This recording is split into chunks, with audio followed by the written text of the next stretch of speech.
Hello, so like all the other what ifs, this isn't mine, it's a fanfic. The link is the description if you want to check it out. Anyways, let's get into it. Hello? Anime demigod. Here? Challenging nature was everything he loved doing. When a human is born, another dies. It was the same in the spiritual world. Somehow the forces of nature were always try to balance things out just to ensure that there is no imbalance that would prove to be disastrous to the worlds.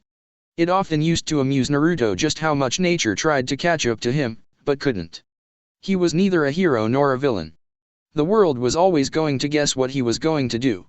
However, he had realized that once you followed a certain trend of his actions, it became quite predictable what he was going to do. He was never the one to hide his intentions after all. Prideful and arrogance, he was and had every inch of the words inside of him.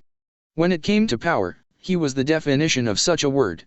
Naruto found it laughable that despite his wishes to remain untouched with human emotions and turn off his heart like he couldn't exactly do so. When he met Amaya, all emotions and feelings were dead, possibly because of his time in the hollow world and spending time with his grandfather. The times with mother were happier times. He was much happier than he was when he was living the human life as the emperor of the Imperial Rice Kingdom. Much of the time as the emperor was quite boring, as he usually spent his time inside his throne room. There were those days when he had Mei or Samui beside him. But that was that. Perhaps the boredom is what made him relinquish his humanity after he had continuously absorbed most of the chakra from shinobi using the holly tree. He accumulated all that power to himself, and with all that he had done to himself, it didn't give him the kind of face to live as a human. Naruto shook his head, clearing his thoughts. He had other troubling matters to deal with. He was a man of many things, and he was God. But after spending some time in his dimension, he'd become bored. Jin had been busy training within the oppressing atmosphere of his dimension, so that he could become strong. He had been more than willing to lend a hand to the child. Jin couldn't even stand on his own when he entered, but through his training, he'd become used to the dimension of God. Lesser beings would surely cease to exist because of the pressure within his place. If ya spend too much time standing like that, we might have visitors soon, Jin said, standing a little away from the former captain, who was in a standstill after arriving in this place. They were in the large crater that had formed when Amaya attempted to kill him. Jin watched carefully as the former captain turned his head ever so slightly to look at him. It was really hard to tell what he was thinking, since he wore masks that Jin couldn't even begin to define one by one. He couldn't even tell which one was the real one. One moment he wore a happy expression, and the next it was nothing but a blank looking that seemed to fit well on him. "Are you afraid of getting a beating from Yamamoto?" Naruto asked. It was no doubt that the old fart would jump into the chance to beat them both up, which is if he can anyway. Yamamoto saw traitors and children who needed to be punished in both of them. It was tad annoying that Yamamoto would consider him as a child because of his false beliefs that he was older than him. He would have to correct that soon though. While he had no problems in giving Yamamoto an ass-whopping, Jin wasn't ready to handle all the offenses Soul Society could throw at him. He was still just a child after all. But he had made some improvements. The child was no doubt strong. Even though he took no part in hollowification, he could stand toe-to-toe with Kaname. That was a different story now given his improvements. But still not enough to give Yamamoto a challenge. The Soteiko tends to become very determined to beat any child he deems to be misbehaving, and I would rather not deal with that, Jin said, cringing at the thought of Yamamoto looking down at him with those eyes of his and with Ryujinjaka firmly on his right hand. It would be nasty if he came across that. He does act like a parent. Perhaps it is his age that makes him act like a father to misbehaving children, Naruto responded. Jin found that to be a little amusing. He tilted his head a little. "You're way older than the Soteiko, yet you don't act like a father nor see the need to beat down children to get them in line. This is despite the fact that you see everybody as a child, except for a handful," he said. Naruto looked away from Jin and looked at the clear skies, before responding. Yamamoto spent much of his time raising children as a sensei. I had none of that. He didn't even experience what it was like to have a father. It is given that having raised so many children, and being that old and powerful, he will act like he does. Through the academy he founded, Yamamoto produced and raised many children who looked up to him as a role model. And the man saw them as his children. Well, he was their teacher, it was within his frame of responsibility to look after them. But it wasn't a forced responsibility that he does. The man did it anyway, and he was quick to reprimand as well as hold a stick against those of his children who are forgetting their teachings. Why don't you take up children and teach them things? You'd make a good sensei and nature-powerful Shinigami than the Soteiko. From what he has seen, given this Naruto of late, he was someone who was knowledge in fighting and had a lot of experience in life and in battle. When he was helping him out, he made a lot of talk that made him see just how good of a sensei this man would be. I have neither the patience nor the desire to babysit children. Naruto's response was quick. So you say, Jin said offhandedly. It isn't just the Soteiko we would have to deal with, but there are still other captains to deal with. I am sure they wouldn't just watch their commander to battle without drawing their own blades, especially when they know the danger you pose. The captain commander wouldn't be alone, and that would prove to be a huge problem for them, unless Naruto decides to play around. Well, to be more precise, it would be a problem to him. Naruto didn't seem to have a problem in taking the entire Godai 13 by himself, and he wouldn't be taking them seriously when he does so. Retsu won't fight, she will most likely stand behind, and unless she is forced to participate, she will remain behind. You have Shunsui and Yukatake, who are both big problems, and Kenpachi. I do not see a challenge in the remaining captains. Like you say, Kirakuteiko and Yukatake are a big problem. Jin said. Besides, don't we need to carry the goods? Naruto shook his head. I have already found what I was looking for, he said. It is only small fragments, but it will do. It will take some time though. By then, the war might be over. I feel that it is going to start soon, Jin said. No doubt Aizen was preparing his army for a battle and the captains were already ready. They were merely waiting for the main enemies to come before drawing out their blades. It appears so, Naruto sighed. He wasn't complaining though. It was okay to deal with the matter once the whole thing with Aizen was settled. Then he wouldn't have anyone interrupting his private time. It is alright though. I would rather not have predictable things to keep me busy. Predictable. Naruto looked up at the sky again. The whole petty war with Aizen is predictable, the result to be precise. At the end of the day, Aizen is going to discard all his children and walk alone. In that lonely path, either you or someone will defeat him. Jin wanted to kill Aizen, but as far as Naruto could tell, it wouldn't be easy unless Jin improved than he already has. He may have gotten stronger, but it was still not enough to defeat Aizen should he fuse with the Hogyaku. The trump card of his Zanpakuto was dangerous, lethal to say the least, but Jin depended on it too much that he didn't have a plan B should things fail. Aren't you going to involve yourself? Naruto was silent for a few moments as he contemplated a few thoughts. The former captain then responded. I may or may not. I've fought Aizen before, and despite the clear fact that he will be a new being in the next time, he is still Aizen. I would completely annihilate him if I am forced to battle him. Another thought occurred and he added, well, if things are likable, I might change my mind. You'll take the fun out of things if you decide to fully involve yourself, Jin said. No doubt once he decided to take things seriously, he wouldn't waste any time in dealing with mere children, and he would deal with Aizen and his army rather swiftly. He wouldn't be able to hold back, and that is what he meant by annihilate. Jin had already seen some of Naruto's powers, and he wasn't lying by saying that it was unordinary. No, it was just unnatural for a single person to possess such power. It was nowhere near Aizen.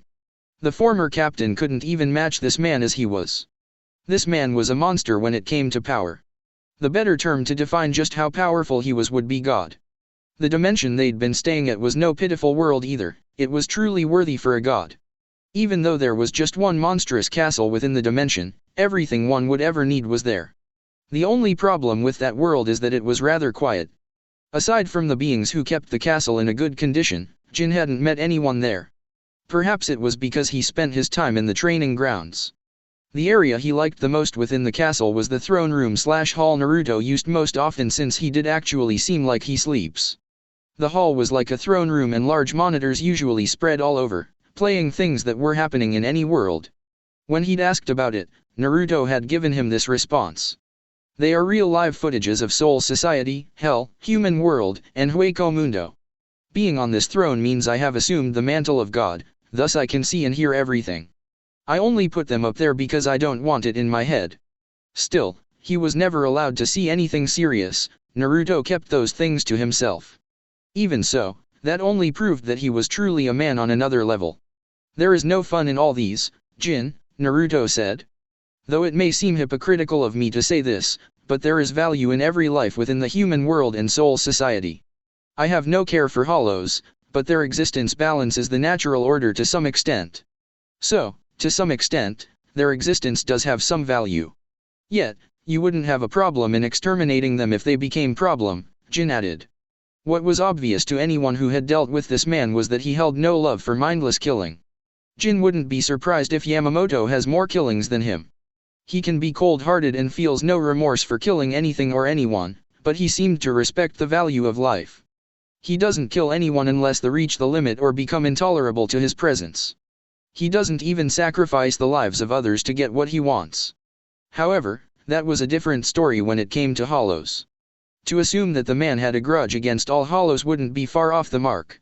Naruto merely smiled in response. A moral code, logic, and rationality define how I view things, he said. There are certain responsibilities that one must hold given great power. It is laughable, isn't it? I say that, yet I'm trying to bring the dead back to life. I don't see any wrong in that, Jin said. Depending on how one died, a second chance may be given. I also believe that some people die unfairly and should be given the chance to live fairly. Besides, we're souls, not humans. Our lifespan is not limited to a number of years. We're also supernatural, anything goes. Life isn't fair, Jin, Naruto said calmly. The people you want to live will get killed, fairly and unfairly.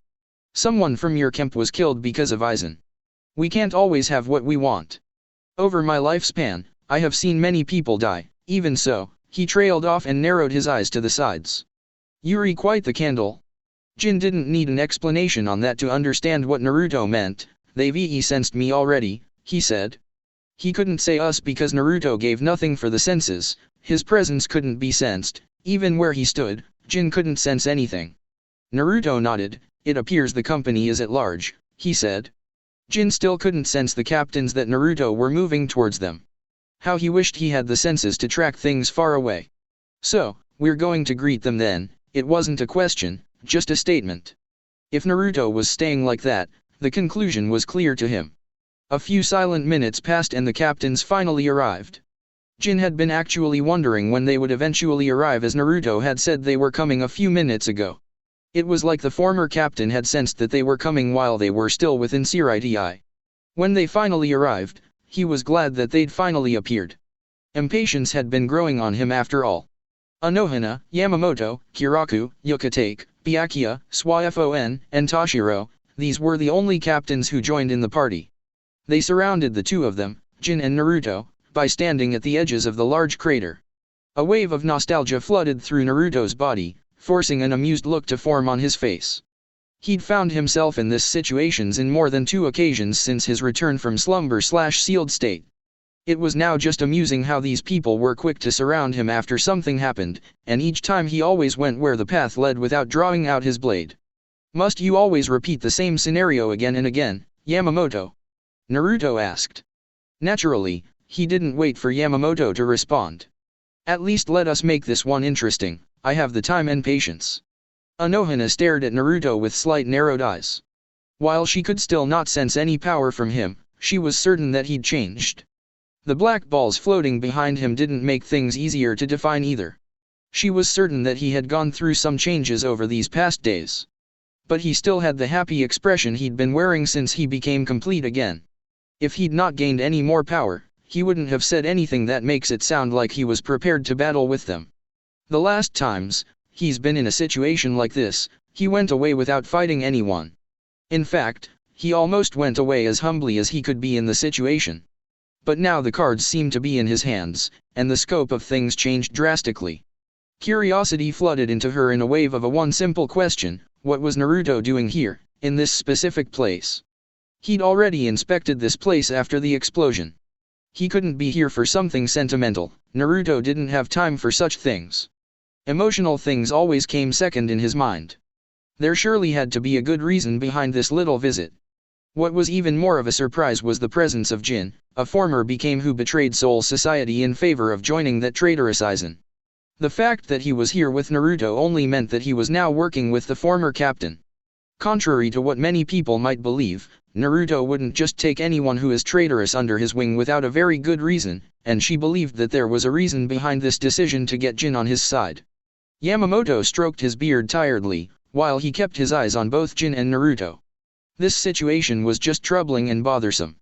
He didn't even want to think about it because it would only give him a headache and he'd had enough already.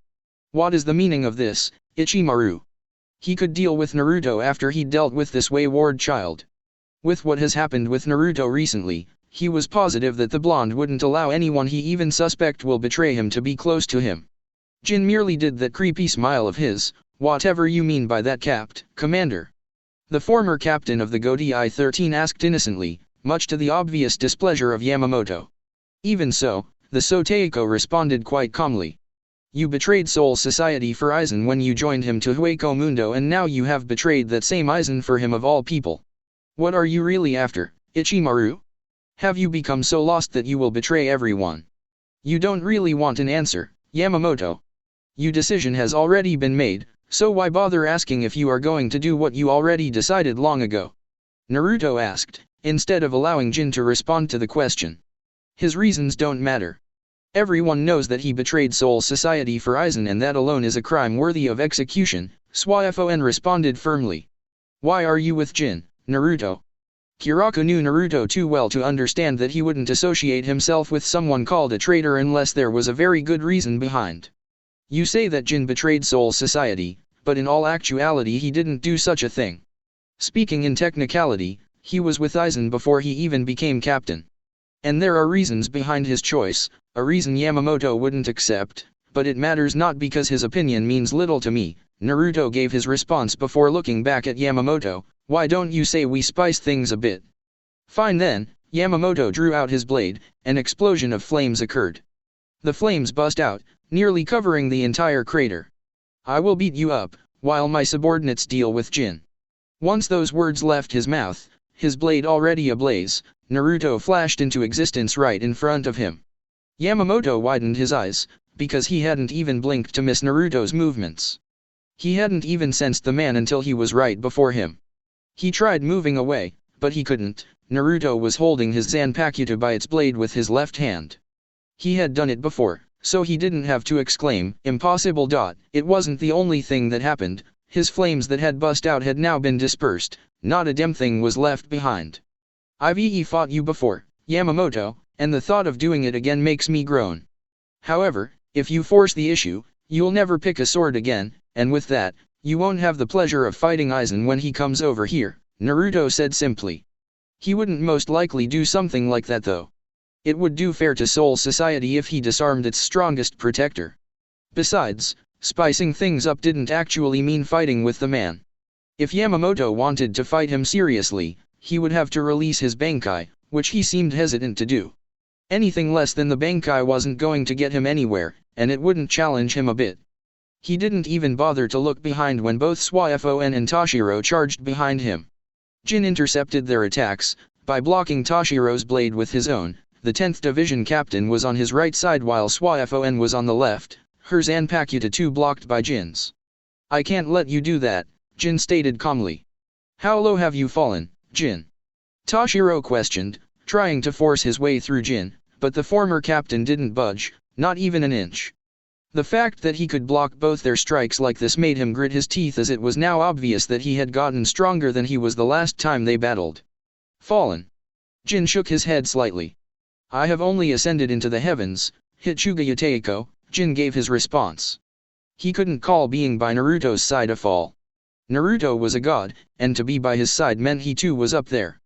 Before anyone could say anything, Naruto spoke. It is alright Jin, he said, before looking back at Yamamoto. The look on the Soteiko was very amusing. Naruto couldn't help but smile. If he had the time, he would have laughed, something he hasn't done in some time. Nodding to himself, Jin gave one last push and flashed away from Naruto. He appeared at the edge of the large crater, a good position to watch everything. But the moment he appeared, Byakuya was already onto him. Jin didn't seem too surprised by it. The man was renowned for his speed after all. Move or your head will be rolling down the ground in seconds, Swaifon said as she too appeared along with Toshiro, surrounding the traitorous captain. Jin merely smiled though. I don't plan to, Not yet at least, he said, keeping his eyes down at the crater. Yukatake didn't really have much time and difficulty in comprehending the fact that Naruto was holding Yamamoto's blade rather firmly, while the latter was trying to pull it off from his grasp. All things considered, Yukatake didn't think that there would be anyone who could compete with the Soteiko in terms of pure physical strength, but Naruto appeared to be doing just that. The disappearance of Yamamoto's flames as well as the speed he showed when he closed the distance between him and the Soteiko was no laughing matter either. The most shocking thing though wasn't the fact that he'd caught Yamamoto's Zanpakuto, it was that he had done it without the man noticing it. Even he hadn't seen it until Yamamoto tried moving away. It all just reminded him just how much of a monster Naruto was. It was at times like this that he was thankful that he was not their outright enemy. If he had been, then things would have been hard for them. Still, that didn't mean that things were not difficult as they were. That look on your face is rather priceless, Yamamoto, Naruto said, the amusement clearly evident in his tone. If you showed an expression like this at most times, I wouldn't find your presence to be displeasure to the point where I have to tolerate it. Before Yamamoto could respond, Shunsui flashed behind Naruto while he was still lost in his amusement. His katana was swung on a swing that threatened to cut the former captain in half from the waist. Naruto didn't let go of his hold on Yamamoto's blade when he narrowed back a little and caught Shunsui's blade with his free right hand. I thought I could. Shunsui trailed off when Yamamoto used his disruption to his advantage. By this time, the black balls floating behind Naruto were nowhere to be seen. The Soteiko let go of his blade, leaving Naruto to hold it, before lunging quickly at the former captain. His right foot crashed into the ground heavily as though an enormous amount of weight had fallen down. This was followed by a right punch that went straight at Naruto's gut. The connection was somewhat colossal, despite Naruto only moving an inch under the force of the punch. The ground beneath them shattered into dust when Yamamoto's fist crashed into Naruto's gut. Shunsui did not need a warning to make a distance after Naruto loosed his grip on his blade. Yamamoto wasn't done with his assault, both his feet pressed down the ground further, as he swung his right hand, aiming for Naruto's head. The aim was spot on and his steel knuckles of justice hit Naruto straight on his face, landing just between both his eyes. Despite the overwhelming power behind the punch, Naruto's head only turned back a bit, while his feet remained rooted on the ground. Furthermore, his upper body bended back slightly. The Soteiko continued with his assault with open palms brought together. Both palms went straight into Naruto's gut with as much force and strength as he could muster. Upon connection, the former captain dropped Yamamoto's Zanpakuto. There was a sound that resounded when his hands connected with Naruto and the force behind the attack pushed Naruto from the center of the large crater towards its edge. While moving, Naruto's feet still remained rooted to the ground. Yamamoto picked up his blade and didn't waste any more precious seconds in lunging towards Naruto in blinding speeds. In the blink of an eye, he appeared right in front of Naruto with his blade moving in a lethal side slash that was going towards Naruto's neck on the left side of the former captain. A wall of black flames quickly formed on Naruto's left side, forming a shield. Before Yamamoto's Zanpakuto could clash with the wall of black flames, the Soteiko engulfed his own blade with flames. The collision of the different flames formed a sizable explosion of pure flames. This washed the area with considerable increase in heat. The flames were soon dispersed by a shockwave that followed after a clash of metal. Naruto was holding his Shakujo, which he had materialized, by his right hand, but on the left side. The Shakujo was the one to have clashed with Yamamoto's Ryujinjaka. The blonde wasn't even looking at the captain commander, despite being engaged in a battle with him. Naruto's eyes narrowed at Yamamoto before he spoke. Those punches really hurt, you know? If I was someone, I would be begging for my dear Retsu to help me collect my guts. When the man didn't offer a verbal response in favor of pushing more strength into his sword, Naruto continued. Don't be like that, Shinjakuni. Are you mad? The response came in the form of flames that bust out from the ground, filling the whole crater. Again, Naruto made his distance from Yamamoto by flashing beside Anohana, who was floating right above the large crater. Will you try to calm him down, Retsu? He said. That won't do. You know well enough he's quite stubborn, Anohana gave her response. Naruto noted her voice lacked the usual warmth. He didn't comment on it though. I will give this a minute then, he said before he began to fall down the ground like he was being pulled down. The former captain crash landed on the ground in a loud boom within Yamamoto's flames. I was beginning to think that you were going to run away from your beating, Yamamoto said, turning to face his opponent. It is not within the realm of possibilities for you to give me a beating, Yamamoto, Naruto stated calmly. You shouldn't be blinded by whatever reasoning you hold. You've never ever beat me before, and you never will. Wasn't our last real battle proof enough that I am superior to you? It was indeed true that Yamamoto had never beat Naruto nor even close to achieving the feat before. During their last battle, Naruto had totally overwhelmed him in terms of pure power. No one had ever done that before, but Naruto did it. Being honest to himself, the Soteiko could not deny that if Naruto really wanted him dead, he could have killed him long ago. The Captain Commander tightened his grip on his Zanpakuto, jaw clenched. If anything could be deduced about this current situation, it was that this Naruto was quite stronger than the Naruto he fought back then. This was one opponent he was never able to defeat, one opponent he actually feared. Even so, he couldn't lie down and accept defeat. He was the Soteiko of the 13 after all. This is why he lunged straight at Naruto without offering a verbal response.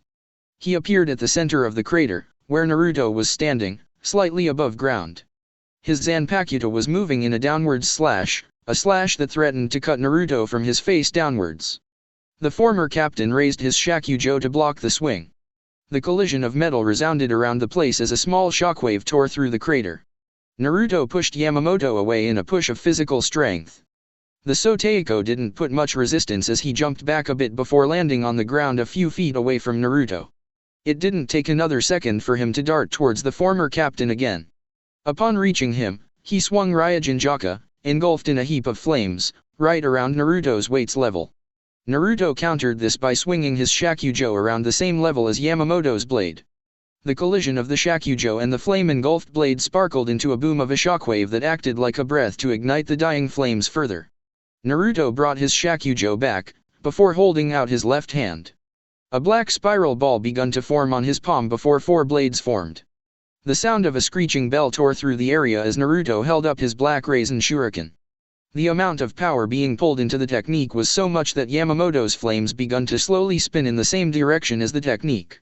Yamamoto didn't need to yell at him that the technique was dangerous. He made a haste movement in creating considerable distance between him and Naruto. Naruto smiled once more at Yamamoto before holding the Rasen Shuriken just above him, his index finger pointing under it. The movement in throwing it was rather slow, visible to any eye. But when it left Naruto's proximity, its speed was far greater, so great that all the flames in its path were forced to disperse by the crushing wind it produced as it cut through the air. Despite the attack coming really fast, Yamamoto wasn't an amateur. He was far more experienced in battle to be caught up in the technique, despite its overwhelming danger. Teimatsu, Yamamoto waved his blade, not once but twice, creating a great inferno that sped towards the technique Naruto had thrown at him. Because he had waved his blade twice, the normal inferno he would normally create by one swing was doubled in size. The huge inferno he created forced even the other oldest captains to move away from the crater, knowing that something big was going to happen. Toshiro and Swaifon were already at a distance away. The two techniques collided not far away from Yamamoto, and the collision resulted in a large boom that shook the large crater. A large dome of black and red flames formed from the crater and stood tall. The heat that was produced washed over the area in such a manner that both Toshiro and Swaifon found it hard to breathe. Their breathing had become so labored that they took their eyes off Jin. Luckily for them, Jin wasn't planning on going anywhere. Yamamoto later shot out of the inferno of flames as gusts of winds rich in thick wind blades tore through the crater, and had started hitting him. He then chose to float right above the blazing inferno as the dome of flames calmed down. A second later, Naruto also appeared above ground, unharmed, still holding his Shakujo by his left hand. Shunsui and Yukatake appeared on both sides of Yamamoto. The former was on the right side while the latter was on the left side. "What are you doing?" Yamamoto asked, eyes slightly opened, fixed at the figure of Naruto. The question was being directed at his sons. He didn't need their help in delivering justice, not yet at least. "Urigon need our help," Shunsui said flatly, before smiling. "Besides, I am sure we can find a solution to this matter without continuing with this battle. It will get dangerous if you both continue, and you know as well as I do that we still have Aizen to deal with." They couldn't afford to exhaust their strength now, not when Aizen could attack at any moment. It wasn't like Naruto was threatening Soul Society for them to be engaged in a battle of death with him. They had to be cautious and resolve this matter without fighting, or else someone was going to die, and that would only deplete their manpower, which was needed against the battle with Aizen and his army of hollows. Kiraka had no doubt in his heart that Naruto would leave this place without fighting anyone further unless it couldn't be helped. He wasn't that evil to leave them wounded just to give Aizen the advantage over them. For this thought, he believed that this conflict could be resolved without any more clashes of swords. It isn't necessary for you to involve yourself, I can deal with this, even if it means sacrificing myself, Yamamoto stated firmly. He understood that there was still Aizen, but he believed that Anohana, Shunsui, and Kiraka could defend their world even without him. He trusted them that much. Sacrifice yourself. Naruto seemed amused by the thought of Yamamoto sacrificing himself. I don't plan on destroying Soul Society, and yet you wish to sacrifice yourself just so you can see me dead. How senile have you become, Yamamoto? Yukatake was certain that nothing that Naruto or Shunsui would say was going to make a difference. In the eyes of Yamamoto, Naruto was guilty, and indeed he was guilty. His crime was murdering all of Central 46, and considering just how much the Soteiko valued the central governing body of Soul Society, he wasn't going to forgive Naruto for his actions, not even if Naruto begged. Naruto begging was an impossibility though. He questioned a very serious question before Yamamoto could respond to Naruto. What did you mean when you said Aizen was going to come here? I thought he was going to use Karakura Town to create the key to the Soul King's dimension through their search. That was what they'd discovered anyway, and they didn't think that Aizen would dare come to this place. This is where all Shinigami resided, and coming here would be suicidal. At least someone listens, Naruto muttered quietly. I can open a portal of that thing's dimension, I do not need a key to do anything. Should Aizen defeat the Godai 13, I will open the portal for him. This is what I mean when I say you're a danger to Soul Society, Yamamoto said firmly. You cannot be allowed to do something of that nature. I have allowed you to live for far too long. Yamamoto, Enetsu Jigoku can't kill me. Using that attack will only result in your death and your subordinates' deaths. Besides, just then, Yamamoto lost sight of Naruto. Not even Shunsui and Kiraka noticed his movements until he appeared in front of Yamamoto in the speed of light. It was not Shunpo or Sonito he used, just the pure speed of a god.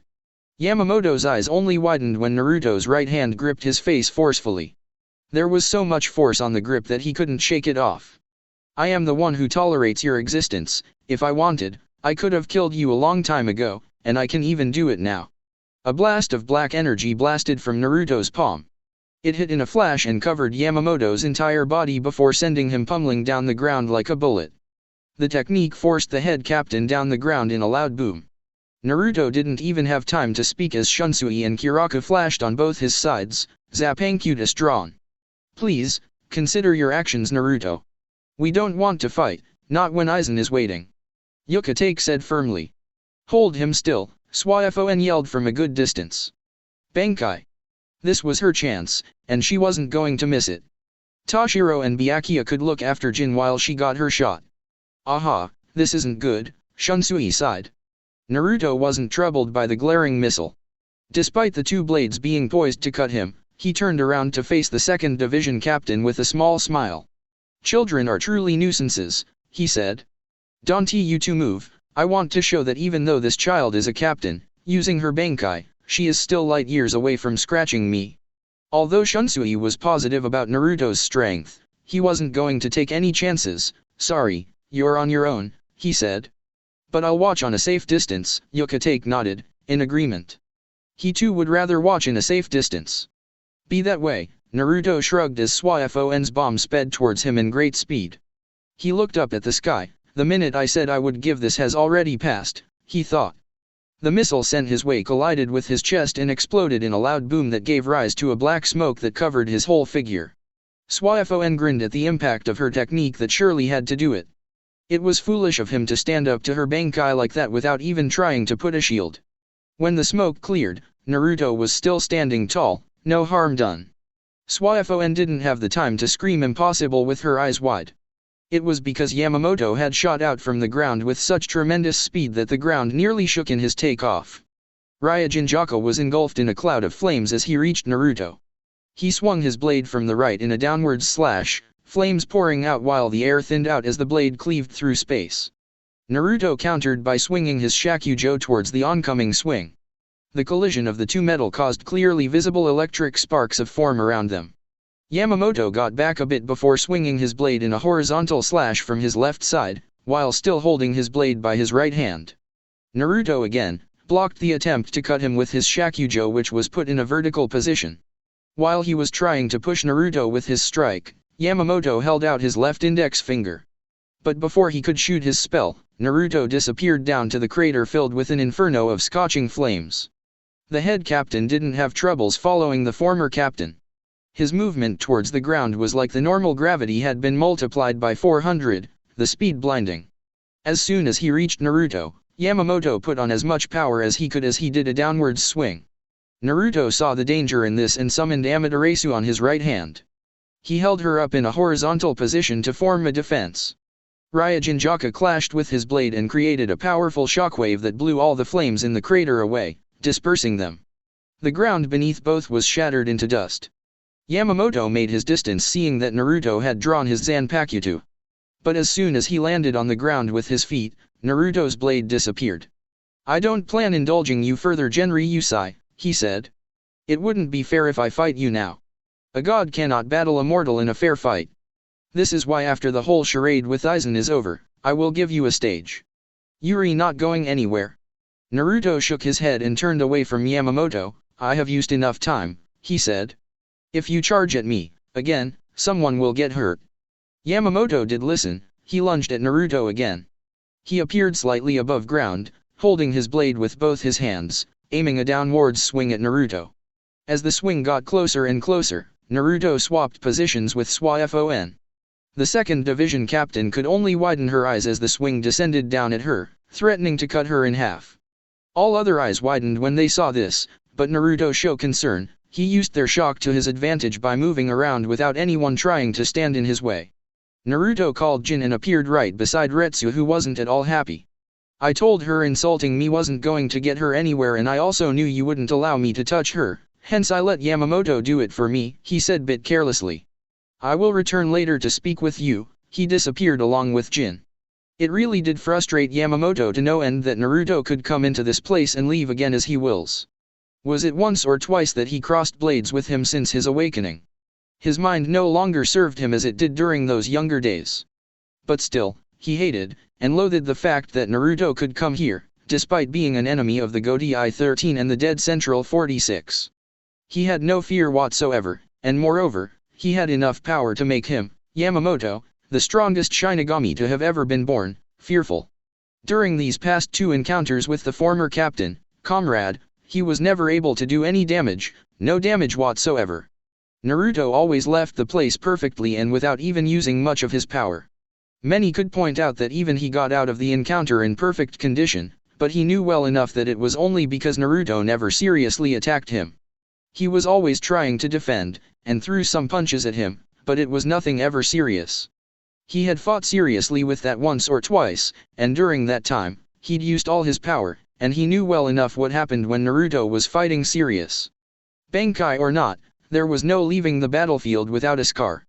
He had watched Naruto fight the Royal Guard, evenly, despite them being stronger than the entire Godai 13. For years Yamamoto had delusional thinking that Naruto was just a child that needed a beating. The cold-hearted truth had dawned upon him in the last encounter though. Naruto was a man who was powerful enough to kill him. But he wasn't going to resign because Naruto was that powerful. Hell no. Not even if Central 46 miraculously came back to life and ordered him to back down because there was no winning against the powerful former captain. Fighting Naruto was more than doing justice for Soul Society, it was also a personal goal for him. It was why he was willing to die fighting the blonde. If he wasn't willing to put his life on the line, he couldn't hope to defeat that man. He had lived a long and worthy life. If dying in the hands of that man was his fate, then so be it, as long as he put an end to his parade. Yamamoto looked at the captains. They were all gathered to discuss their next step. Everything had already been set to fight Aizen, and they were all prepared to leave Siriti and go to the human world to battle that man once and for all. This was a battle that Yamamoto didn't doubt he would live through. No matter what Aizen armed himself with, he would still be a boy before his eyes. The Soteiko cleared his throat. "Shall we begin?" Despite being put in a question, that was no question and everyone else knew that. Yamamoto didn't beg for his children to do anything, he merely instructed them. As such, it wasn't upon them when the meeting has to begin. Kenpachi really found these meetings to be an annoyance more than anything. It was all talk and talk, nothing more fun for him to do. There was this talk about this Uchiha Naruto. Yes, he'd seen the man before, and he knew he was strong.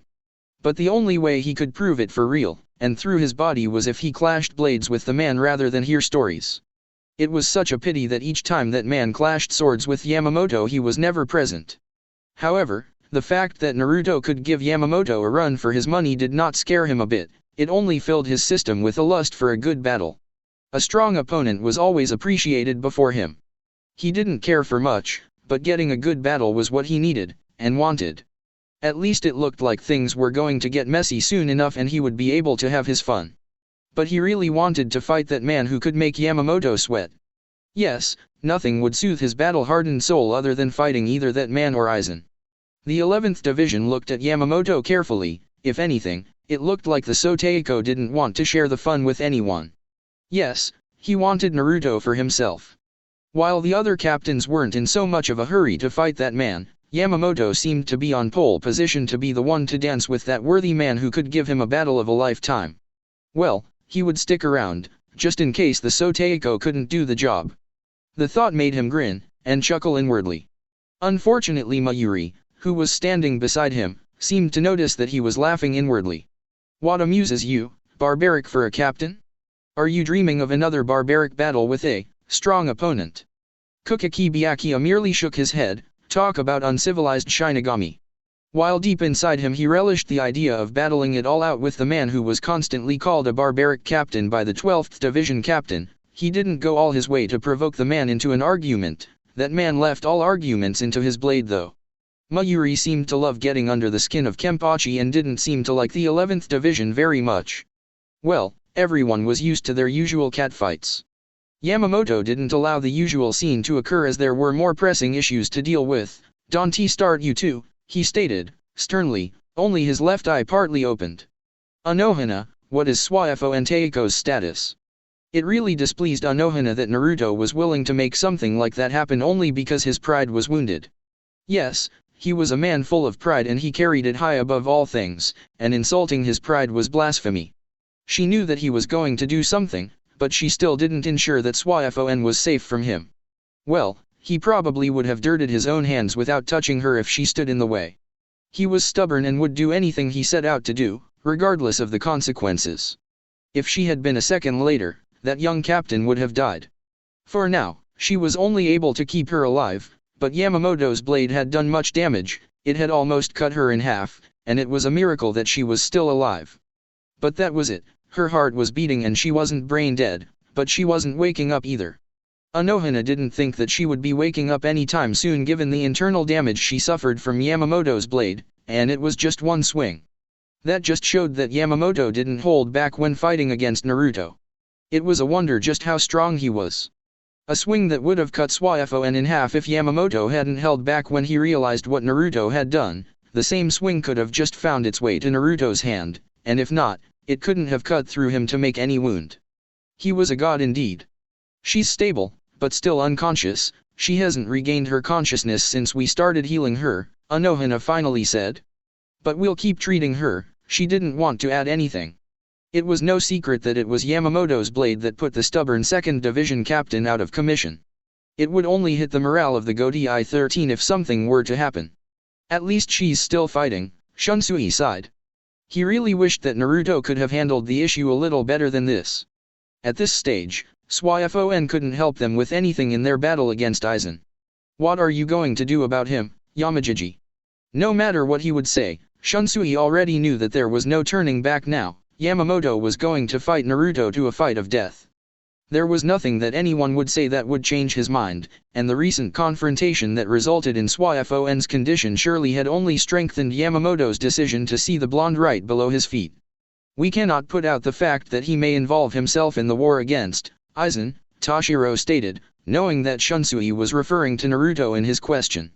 "We've seen how strong, at least, he is. We cannot go into battle without a strategy on how to deal with him. Personally, Toshiro would rather they fight the man together." But he knew firsthand someone like him couldn't be involved in the same battlefield as the Soteiko. The only miracle that allowed him to keep standing after the man had released his Shikai was Naruto's presence, which despite being undetectable made it easy for him to stand firm. He had felt the kind of pressure the Soteiko produced when in battle, and even when he wasn't close to it, it was enough for him to thank the gods that he wasn't participating. Yamamoto was out of his league, and Naruto was supposedly stronger than the Soteiko didn't make him much of a match. If he involved himself, he would only be holding Yamamoto back. The only ones who could possibly withstand the atmosphere were the Shunsui, Kiraku, and Anohana. But the latter captain refrained from fighting. Now that Toshiro thought of it, in all his days as captain, he'd never seen the woman clashing her blade with anyone.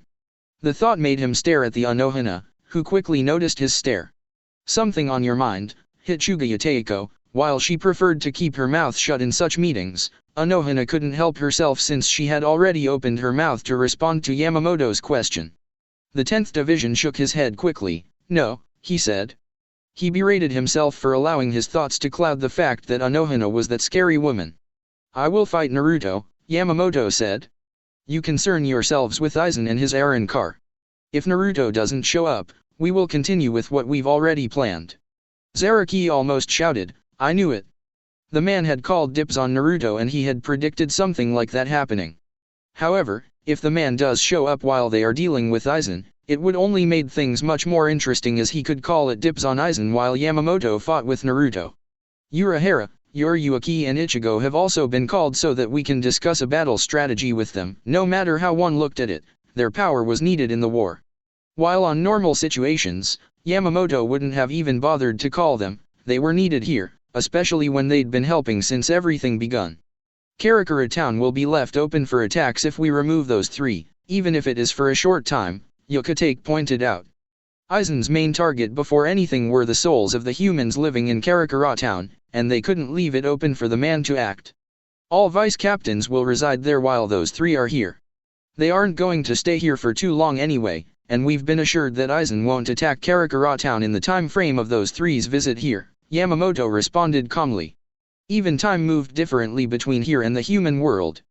They wouldn't be gone too long, that is why he was not worried about anything. More issues were discussed as time flowed slowly. In the end, other than the fact that Ichigo was coming soon and the fact that he might get the chance to fight Aizen, Kenpachi was annoyed with all the other talks. No wonder he didn't even participate in everything that was being said, other than possible battles that were to take place. Naruto's dimension. There were many things that Jin believed that Aizen could accomplish, and he never thought anyone but him would be able to defeat that man. It wasn't because he had trusted on the man too much or that he was a faithful servant. Ever since he joined that man, it has always been about discovering his secrets, while plotting for his revenge. Aizen is powerful, cunning, and a sneaky bastard. He had all preparations to render Yamamoto's power useless, or to strip him of all his power, ensuring that he doesn't use his Zanpakuto. While powerful, Aizen didn't show much arrogance to believe that he could actually defeat the Soteiko without the Hogyaku. Uchiha Naruto appeared in the face of the spiritual world. Though Aizen seemed to have done a lot of research about him, including finding his surveillance lab and study underneath the 5th Division's barracks, Jin knew nothing of the man. Well, it couldn't be helped since the history including that man was kept hidden from many eyes, even the eyes of captains. When he appeared, Aizen did admit to him that Naruto was a monster more powerful than Yamamoto. Then Jin was interested in the man. The battle between Aizen and Naruto was really good.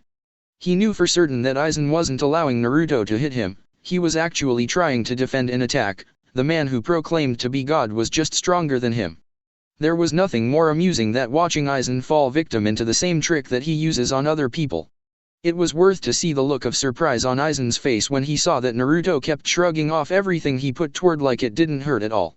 Illusions or hypnosis, if you listen to Aizen a lot, while Aizen had the power to fool all senses of one into seeing what was not there, Naruto had the power to put one under an illusion, while it didn't affect all senses. The man said it was unbreakable as you'd have to be stronger than him to do so.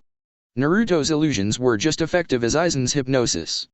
The only difference was that Naruto could put one down without even lifting a finger. There was a certain type of illusion that target the mind. If Jin were to be honest with himself, he wouldn't want to be in that genjutsu again. Naruto had put him under it, just for demonstration. Jin had already seen Naruto made things with his hands. Even the second blade he now carried was formed out of nothing. The man had just brought forth his imaginations into a thing of tangibility. As he put it, "It is simple really, I have the power to materialize my imaginations. Anything I want, I can give a physical form." Of course that man never told him about the eyes, or any more about his other abilities. He simply explained what he could do, but he never told him how, and if there were any prices to pay for using such power. Jin assumed he wasn't trusted that much, but it was alright.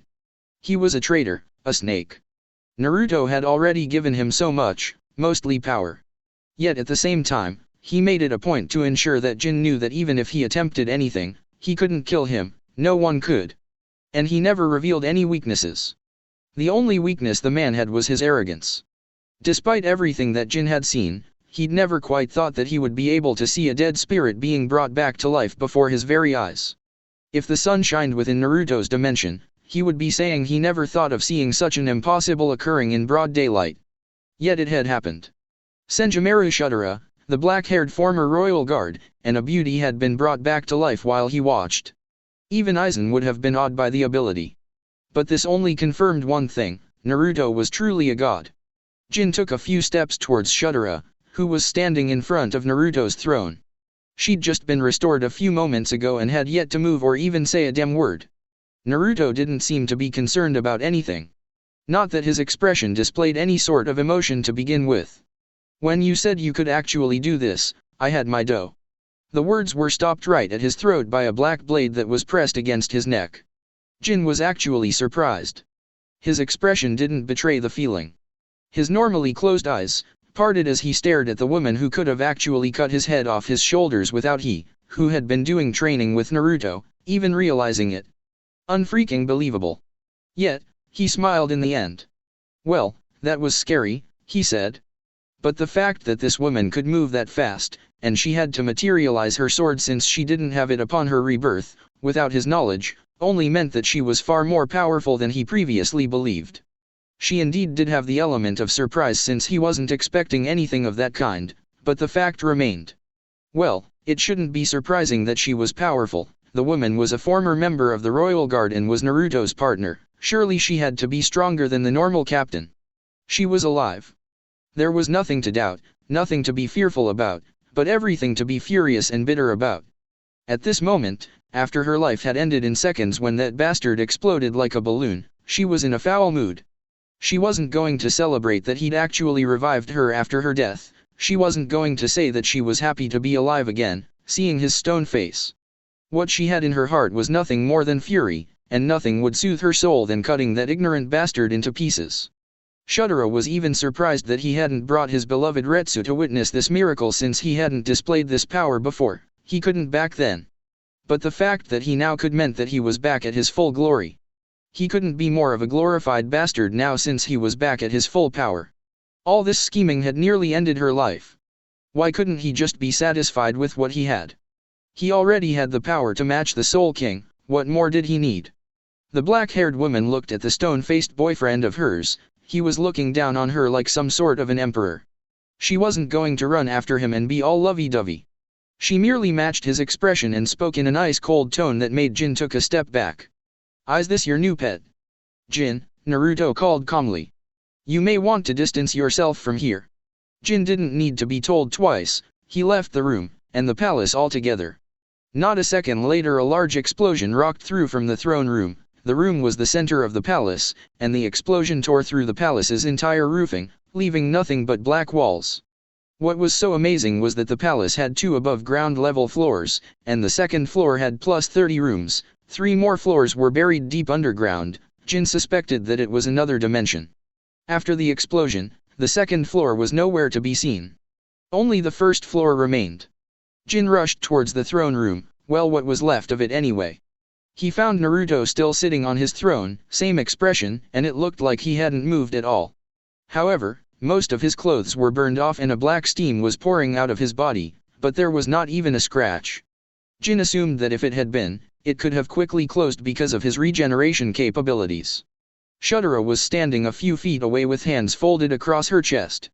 "Naruto Teiko, just how powerful is she?" Jin questioned.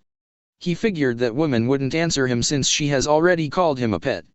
When she is like this, she is stronger than Yamamoto, but on a normal day, just below him.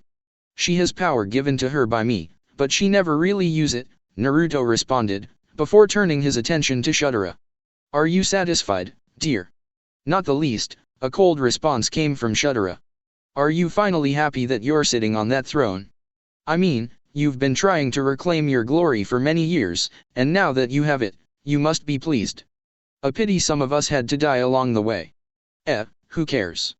You're just gonna bring us back anyway, no. Naruto was silent for a few moments. I am happy to see you too, Shudera. The woman merely gave him a blank look. Naruto stood up, not minding that he was close to being nude. He walked straight at Shudera and stopped only a few inches away from her. I've truly missed you. His right hand, which was moving towards her face, was slapped away. Dante, that was the only warning. Naruto stared at her for a few moments before responding. I see, he said. Let us go see that woman who killed you. Her body should be restored by now and she should be conscious by now. Shudera didn't have a chance to respond because a black portal opened under them before swallowing them whole.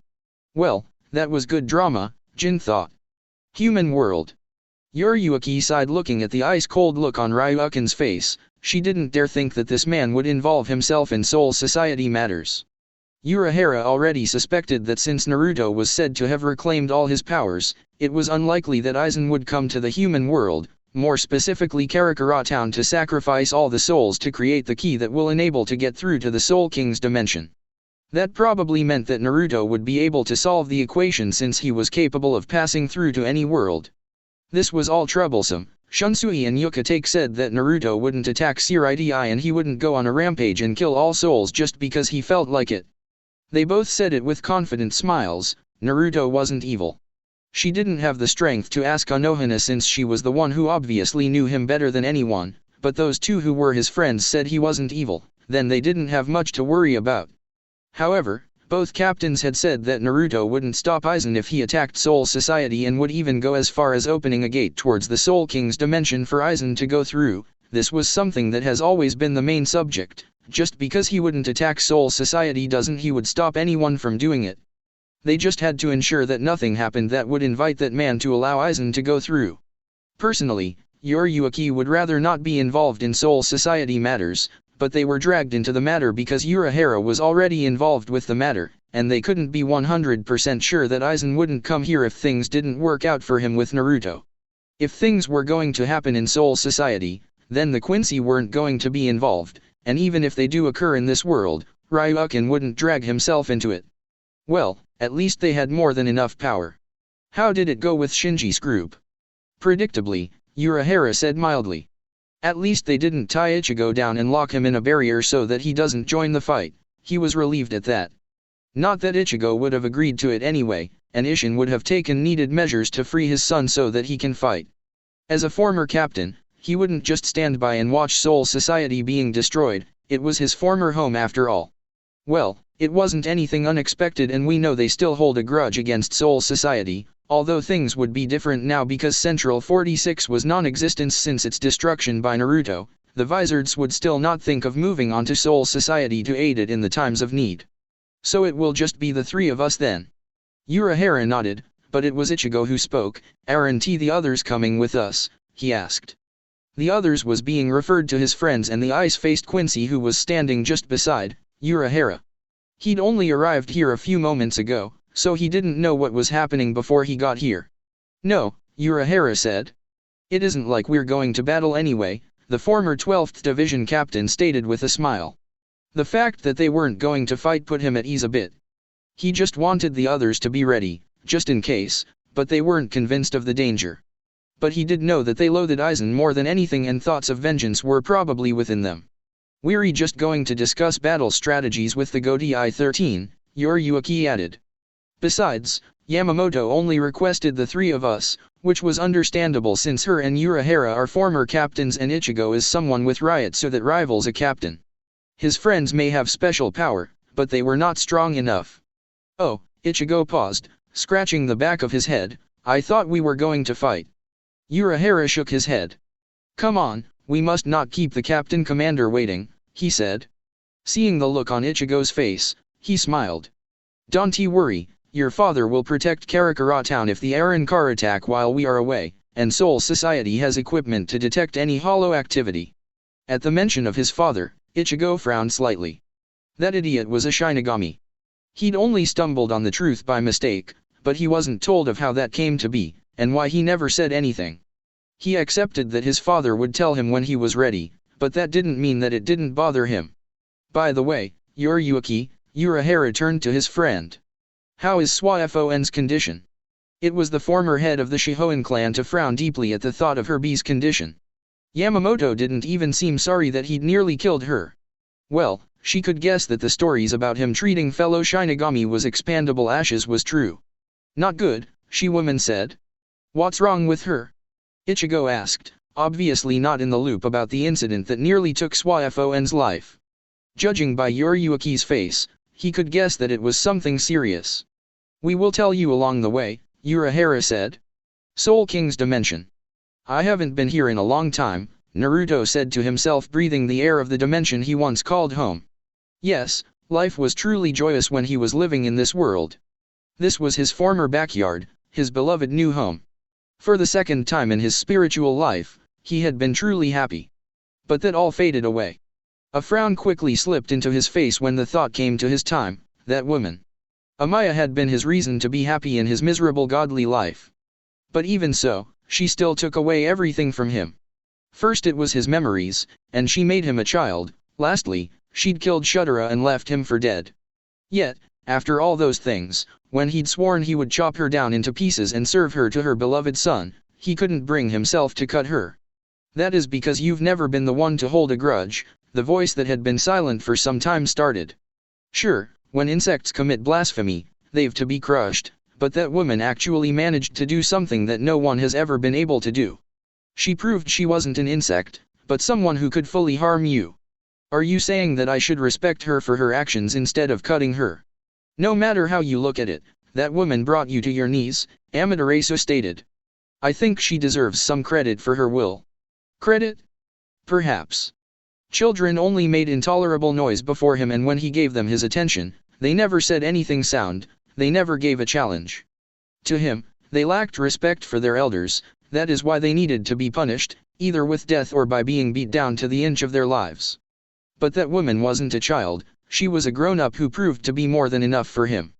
He couldn't punish her for what she did, he could give her a hand for bringing him into his knees. However, she would be punished for her treachery. Some credit, she deserves all right, but... Naruto trailed off when the fools of the royal guard all came up to him. He was floating just away from the royal palace. Ah, we've got some visitors. Are we going to play with them? Amaterasu asked, a little excited. The last time they played together, it was lots of fun. Fighting off against the royal guard, with Yamamoto watching, wasn't something ordinary, but they'd done it and she had quite thoroughly enjoyed it, and she didn't mind having a go at them again. It would be even more fun since they've obviously grown stronger over the past 1,000 years. This is a warm welcome, Naruto said. If I'd that fool was going to give this kind of welcome, I would have come via a chariot of fire. It would have been worthy for a god, don't you think? It isn't very nice to speak of the Soul King like that now, is it? Ichibe said, not clearly pleased by the fact that Naruto could call their king a fool before their very own presence. Ichibe, you're still the head of the royal guard, I see, Naruto said. I raised that child, and he is truly a fool. But I'm not here to make argument with you pesky fools. Will you lead the way? I'd thought you would have changed, but you're still the same, Ichibe sighed. I must warn you, don't do anything foolish, or you'll come to regret it. Naruto gave Ichibe a look that cleared, said, are you serious? Do not make idle threats, Ichibe. Didn't we defeat you last? Nameya was cut off when Naruto's left eye caught his side. He seemed to have seen something scary because sweat started pouring off his face. He said nothing further, he had been warned. I'll be going ahead. With that, Naruto was gone, in a flash. A few moments later, Tenjiro blinked. Oi, just how powerful has B become? He's already there. I don't know, but we must always be on standby, just in case. For now, the Soul King has said he won't do anything serious, so we can rest assured that we won't fail to do our jobs, Ichibe said, as they all head towards the Soul King's palace. Naruto walked into the room the Soul King rested inside his pod. He made himself comfortable on a king-like chair that was obviously prepared for him. He folded his legs, rested his palm on the right cheek, and a frown settled on his face as he looked at the fool for a king, who was settling on to look at him with a blank expression on his face. This was no happy reunion, even though he hadn't sat like this with the Soul King in thousands of years. Before he fully recovered all his memories, the Soul King was just a fool, and something he didn't really like. While he had vague ideas, he was never sure about anything.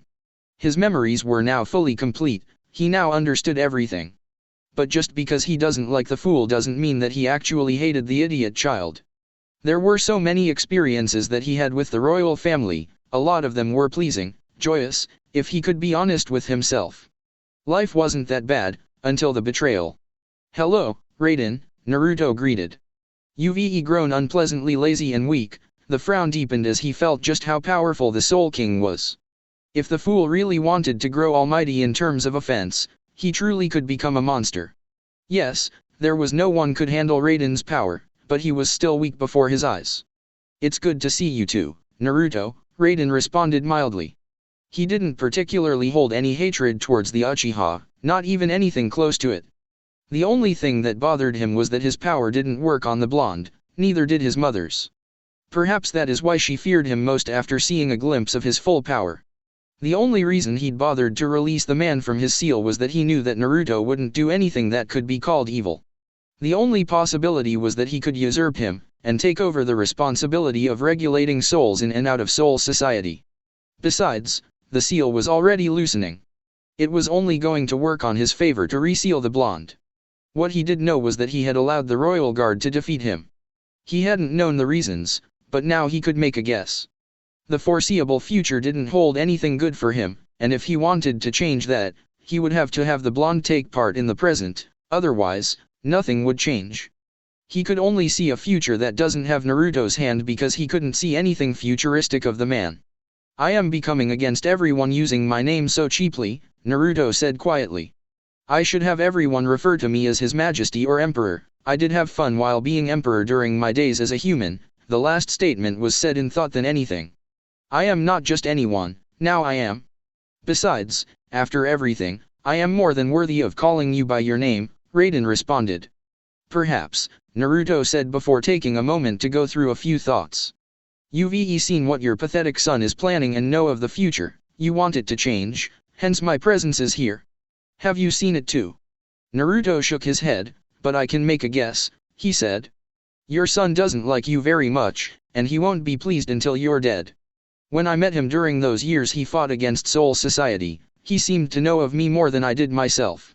I didn't understand back then, but I do now." He narrowed his eyes a bit. "Still, knowing that he's going to awaken soon, what are you doing about it?" "Nothing." "I should be asking you the same question," the Soul King said. "You could have killed him back then, but you did nothing. Is it that some part of you assumed he was related to me? Is it why you didn't partake in the Quincy War?" "Maybe," Naruto shrugged. "However, I will deal with it soon enough. Right now, I want to show you a present." Naruto snapped his fingers, and a crystal form of Amaya appeared within seconds. He didn't care about the lack of reaction from Raiden, he merely smiled and spoke, "She's still a beauty, isn't she? Until I decide what to do with her, you will keep her company. Don't do anything stupid, or I will strip you of your power and send you to Hueco Mundo, where you will live on the run for your life until I'm satisfied." He disappeared from view after those words left his mouth. The crystal shattered in a matter of seconds, and the Soul King could only say two words, "Hello mother." 2 weeks later, Hueco Mundo. Haribal wondered what could be so wrong for Aizen to hasty call for them. When they held meetings, it was always from 1 to 10, but things had changed this day, it was just 1 to 6. She had a sickening feeling that the man was going to have them do something together. Probably start the war with Soul Society. She didn't think that now was the time though, but she was just a subordinate, and her thoughts didn't matter. Ever since that day he came back like he'd been beaten by someone in battle, he'd kept things tight, and had become much scarier than he was before. Her instincts always kicked in when fear switched on within her. There was also the betrayal of Jin. What was more surprising was that Aizen didn't seem to care about it and said it changed nothing. But to her it changed everything, especially when he'd left to join that man. Still, she didn't doubt Aizen a bit. Aizen smoothly walked into the room with Kaname trailing right behind him. The man smiled. "I see you've all gathered," he said. "Now then, we're going to Soul Society." "Aizen-sama." Stark gave the man a questioning look. He was looking for what that actually meant. Besides, he would rather lie down than be engaged in a battle with someone. Grimjo understood what the man meant more than anyone. Yes, he slammed his hands on the table. We're finally going to wreck that place. Though he was excited and all, he knew it was daring move on Aizen's part. Especially when it seemed that he was only taking just the 6 of them. Just as I thought, Haribel thought mildly. Well, there was no use in thinking deep about the matter. All they had to do is follow their orders and all would be well, as long as Aizen wasn't sending them on a suicide mission. Soul Society. Hitsugaya Teiko, a member of the 3rd Division shouted, smashing into the younger captain's office. If it wasn't the look on the Shinigami's face, Toshiro would have done something to teach the fool proper manners. "What is it?" "It's bad news, Captain," the young male reported. "Aizen and his espada are here." "Are you serious?" Toshiro asked with wide eyes. He got the response when multiple amounts of heavy ryotsu hit around Siriti. He didn't doubt anything. Quickly, he rushed towards the 1st Division's barracks. A few moments later, Yamamoto wasn't going to allow this fool to leave this place without tasting the blade of his Zanpakuto, but still, he didn't think that Aizen would be so bold to attack their stronghold after thinking that he would go to Karakura town to use the souls there to create the keys so that he could enter the Soul King's dimension. Of course, once he did that he would only be welcomed by the royal guard who wouldn't accept any apology. That is not to say he was going to allow the man to enter the place. The fact that he was here meant that there had been a change of plans, but they were prepared for anything that the man might attempt to throw at them. If there be a need, he was willing to make some sacrifices in order to vanquish this soul from the face of Soul Society. Moreover, the hollows that were brought along with the traitorous captain looked like strong children, but nothing to make him sweat. It was only a good chance to sweep every threat from Hueco Mundo in just one go. But fighting within Soul Society wasn't within his plans. If anything, he would rather they fight somewhere secluded in the human world, or in this world. He didn't want any damage within the sacred home he'd sworn to protect the day he created the Godai 13. He didn't want anything happening to it as a result of the battle that was going to take place, but if it couldn't be helped, then he wasn't left with a choice, and he wasn't going to hold back because things might be destroyed. If it meant he would have to destroy this man with everything, then so be it. Komamura gritted his teeth as he looked upon his former colleague, someone he saw as a friend, Kaname. Even till this day, he couldn't understand how blind the man had become to join forces with a traitorous snake like Aizen. The man had spoken about justice with so much passion that he never thought the day would come where Tuan would be his enemy. He had joined the Godai 13 because he wanted justice, but ended by betraying that justice in favor of joining a snake, and that greatly confused Komamura. "Tuan," he muttered through gritted teeth, unable to hold his anger for allowing something like this to happen. He wasn't mad at Tuan for betraying the justice he joined, he was more specifically mad at Aizen for manipulating Tuan. The man he was calling was a bit away from him, he was standing a distance away from him along on Aizen's right hand. Behind Aizen were espadas from 1 to 6 or so, he assumed. They'd appeared in this world not too long ago, and Yamamoto hadn't taken too much time to mobilize his strongest guards to handle the issue as a battle was inevitable. Shunsui sighed. "Looks like a battle is inevitable," he said tiredly. He really didn't wish to fight, but it appeared that it couldn't be helped. At least he didn't bring an army of hollows to fight. There were only 6 hollows behind the traitor's former captain, and that meant that it wouldn't be much of a hustle for them. "I am still surprised that they would boldly attack us at our stronghold," Toshiro said, glaring at Aizen. Although Momo had recovered fully, thanks to Naruto, he would never forgive Aizen for what had happened to her. Nothing more than slicing that man in half would soothe his young corrupted soul. "What does it matter?" Kenpachi questioned, a bit loudly. "Coming here means that they feel strong, and we shouldn't complain about that. If they were confident of their abilities, then they would no doubt offer a good battle. If not, it would be a disappointment." Byakuya shook his head.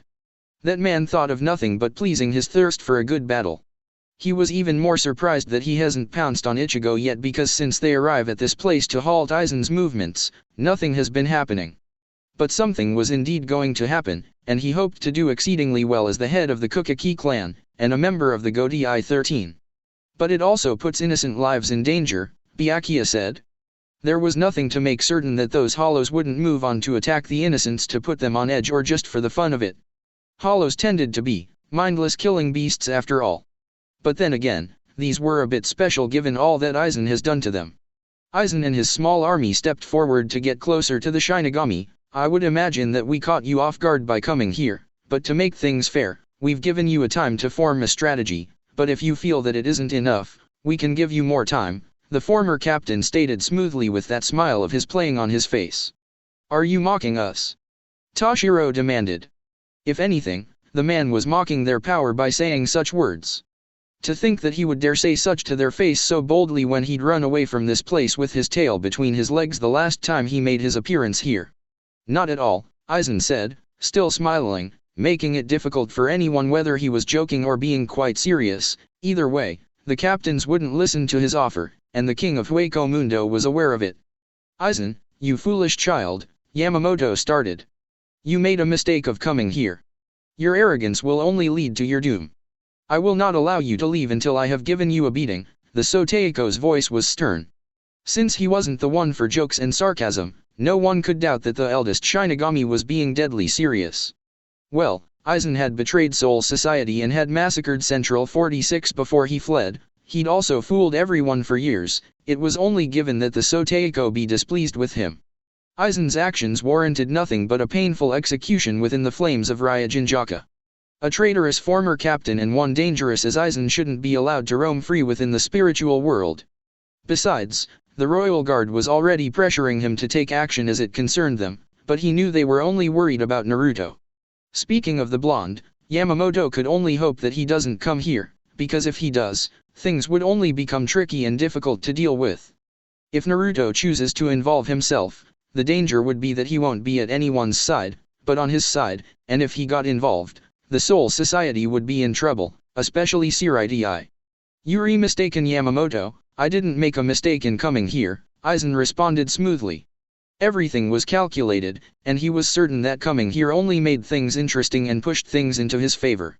He didn't exactly need to use Karakura Town since Naruto would create the key for him or open the portal for him if he does perform to a satisfactory level. Haribel wondered if it really was the wise choice to attack the Shinigami in their stronghold. Her eyes tracked down all the captains that were present. Only one was missing, and there was also a former captain, Urahara Kisuke, and Kurosaki Ichigo. At least there weren't any other Shinigami. The lieutenants were not even present, and it only meant that they believed the captains were more than enough to handle them. Well, they outnumbered them, but numbers meant nothing when faced against overwhelming power. Aizen had said they had nothing to worry about, and judging from the air of confidence and power oozing off the man, Haribel didn't doubt that the man was more than prepared for anything. She didn't doubt the man's power as she had seen power from him, power that terrified her. What she doubted was his intentions. Once he said they would come here, her unwavering faith started to have cracks, but she was still here, and willing to fight for him. He had saved her life after all. At least she could repay the debt by fighting for his side. Haribel's eyes turned to her colleagues. They all seemed happy, excited was the right word. No doubt the likes of Nonorita and Grimjo were only thrilled about the idea of a good battle with Captain-class Shinigami. Baragan seemed lost inside his own thought. She guessed he was probably thinking of ways to stab Aizen in the back. Stark and Ulquiorra looked impassive. The latter never gave anything, and neither did she. The good news was that they were all prepared. Aizen, Tia's eyes turned to the former captain who'd called her master's name. The change of plans in using Karakura Town have something to do with Naruto, doesn't it? Mayuri glared at Urahara for asking a question he wanted to ask. He comforted himself in the thought that he could have done it a better way. Yes, Aizen responded, ever so smiling. That man doesn't care about humans, so if I involved them, he wouldn't have cared enough to intervene, but the same can't be said for Soul Society. Have you ever wondered why never kills Shinigami like he does with Hollows and Quincy? Or why he's never done anything that could destroy this world, despite having the power to do so? Urahara sighed. I'd thought as much, he muttered. Questions were raised at his mutterings, but no one got the chance to respond as an oppressing atmosphere flooded the air when a black portal opened just above the two groups.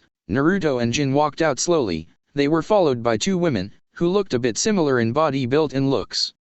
The portal closed and the four jumped down and stood still between the two groups. What was obviously different about Naruto was that he wasn't wearing his usual cloak. Today he was wearing a black sleeveless coat that stretched down beneath his ankles. He wasn't wearing anything under the coat, except for a few bandages around his waist section. Black shinobi pants covered his lower body and bandages covered his feet.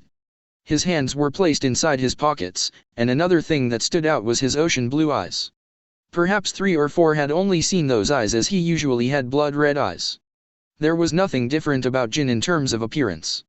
The only difference in the snake was his Reisu output. It was pouring out with such intensity that Kenpachi wanted nothing more than to lunge at the former captain. Despite feeling a lot stronger, Jin wasn't giving off the most powerful spiritual pressure. The 2 women who flanked both Naruto's sides were. The one on the left could be easily recognized as a former royal guard and captain, Shudera. The other woman seemed harmless despite the powerful aura that she gave. To sum it all up, I feel out of place, Toshiro said. Those 3 are already powerful enough, and we haven't even counted him. Even the Arrancar were agreeing with his thoughts. Aizen had no such thoughts though. "Uve finally arrived," he said. "It looks like you've brought some guests though." Brining dead souls alive wasn't easy to do, especially when only small fragments of the souls had remained. Naruto responded casually, like brining someone from the dead was a normal thing that happened every day. But it wasn't normal, and it didn't happen each at all. Once you died, you were dead and that was it. That is what everyone, even Hollows, believed. Interesting. While the others were shocked that a dead person had come back to life, Mayuri was grinning like a madman. Through science, he could create artificial life, but it could never be as real as the real person. But this man had brought back to life someone he could prove, with his science, was dead. He had to have some sort of life force to be able to do, which was impossible. Anohana hadn't thought it was possible when he had said it thousands years ago, but now she was seeing it. Shudera had been dead, but now she was alive. Her existence had been erased to nothing, but she was standing there, beside Naruto. The reality was unbelievable, and all medical Kido couldn't explain just how he had made Shudera again, after an explosion had erased her existence. It would have been understandable if he had brought her back when her body was still intact, but there was no body to work with. She guessed the other woman was that woman he sometimes spoke of. Anohana didn't really look much into beauty, but she was sure even Yamamoto would nod in agreement if she said the other woman was truly beautiful. She'd thought Shudera was something, but this was something else. "So there is some truth to the tale you told," Yukatake said, in resignation more than anything. He'd never actually believed it, but he had no choice now because that dead woman was standing beside him, along with the other woman. Yamamoto wasn't concerned about anything else. "Why have you come here, Naruto?" "I've now decided that my name shouldn't be used so cheaply, Yamamoto," Naruto simply said. "But that isn't why I am here. I want to play a game." He snapped his fingers and everyone disappeared, before appearing into a new world that was like a desert. Above the air, 2 stands were created, one for the Hollows and the other for the Shinigami. Each stand had about 5 monitors in the front. The gate of hell appeared above, and another white gate formed. Naruto sent those with him to the Shinigami side, before he flew downwards, and landed smoothly. "The game is simple. If I'm defeated, Aizen will enter through the white gate, and Yamamoto will continue to rule Soul Society as he pleases. I will even make him look younger. However, if I win, Aizen will be made the new Warden of Hell, and his espada will manage Hueco Mundo. Yamamoto will die." Naruto smiled, stretching out his hands. "Now then, shall the game begin?" Shudera forced a heavy sigh to escape through her lips as she sat down on the stands Naruto had formed for the spectators. A frown settled down on her face when she stared down on his form. He was standing still, looking happy, with both Aizen and Yamamoto standing just away from him. Obviously, both the latter's attention was focused on Naruto rather than each of their own forces. Naruto was the bigger threat than any of them. It was only logical that they turned to him, and besides, when Naruto was in a place like this, he liked the spotlight to be on him than someone else. Egoistic bastard. He was full of pride and other crap. The throne of God did nothing that glorify all that and gave him a field to show everyone his glorious power. She couldn't deny at any time of the day that he was godly powerful, but his pride really did bother her sometimes. He seemed to price it above everything else. His pride was the thing that made him do crazy things. Perhaps his untouchable pride is what led to that woman's attempts to kill him. If anyone committed blasphemy by wounding his pride, there was going to be hell to pay. At least he did admit when he was wrong and when he does make mistakes.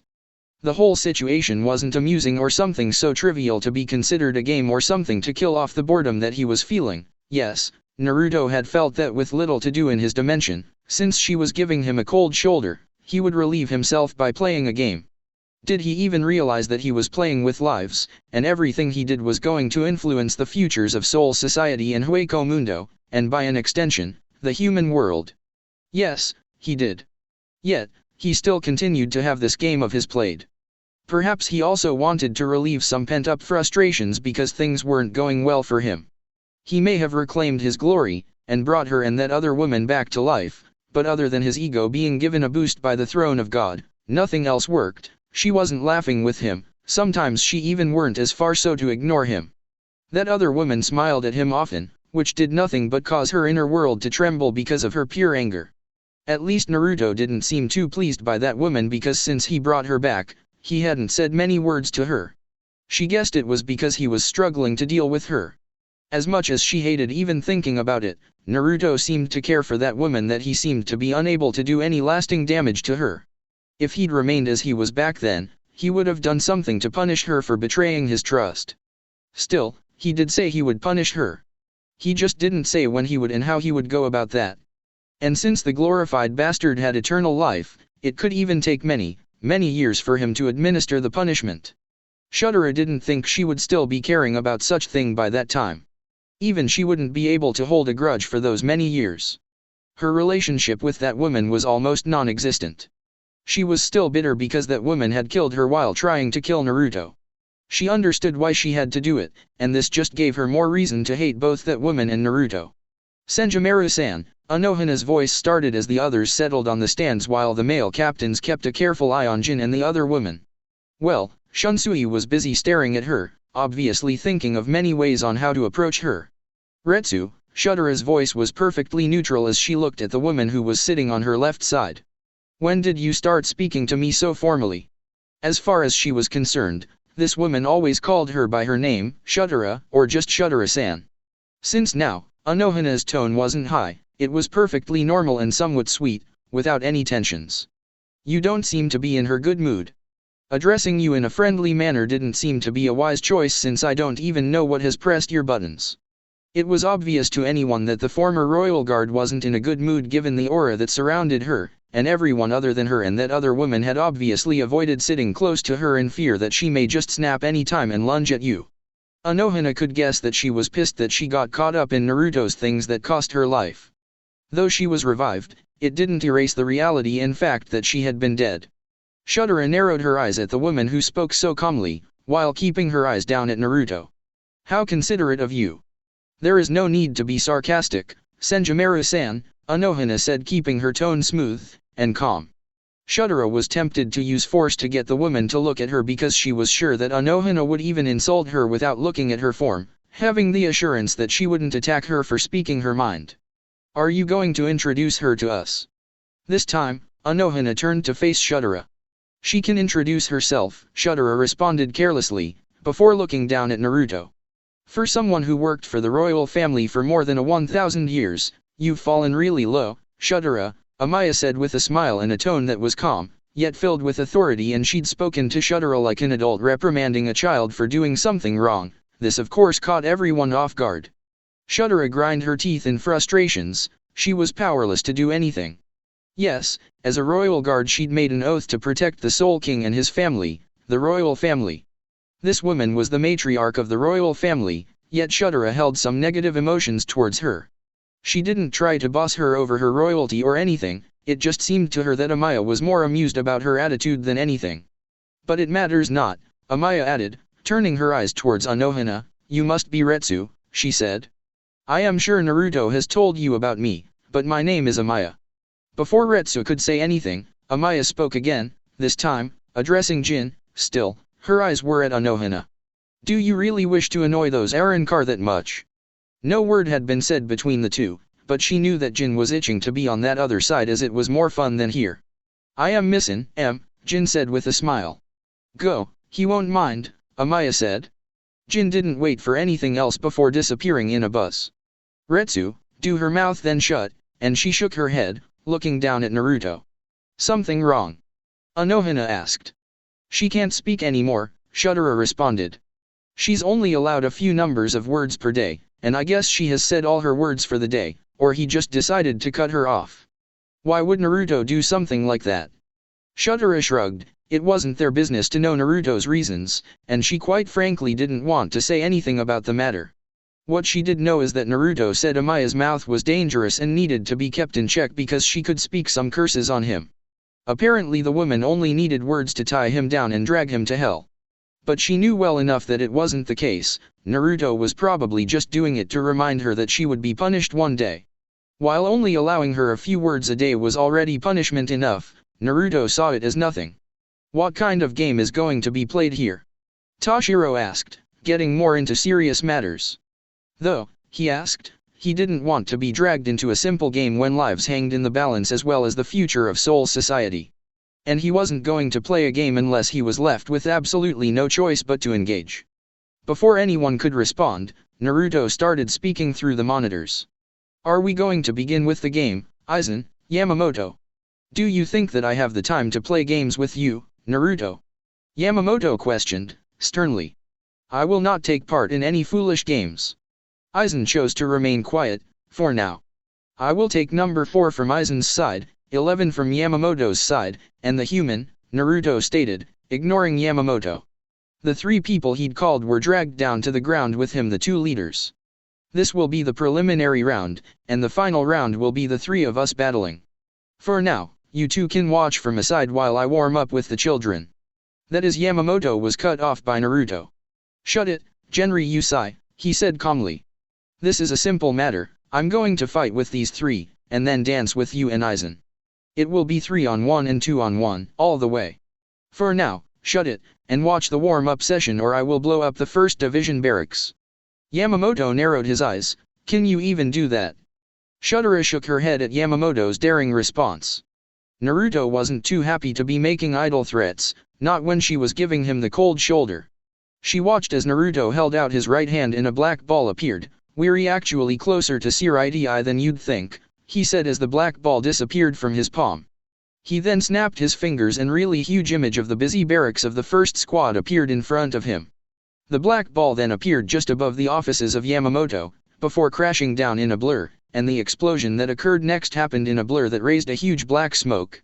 Yamamoto could hear the screams of terror within Shirai. He grind his teeth furiously at the loss of his barracks, and when the debris cleared, the explosion seemed to have selected only Squad 1 barracks, but there was nothing left of it, just a huge crater. Everything else had turned into dust.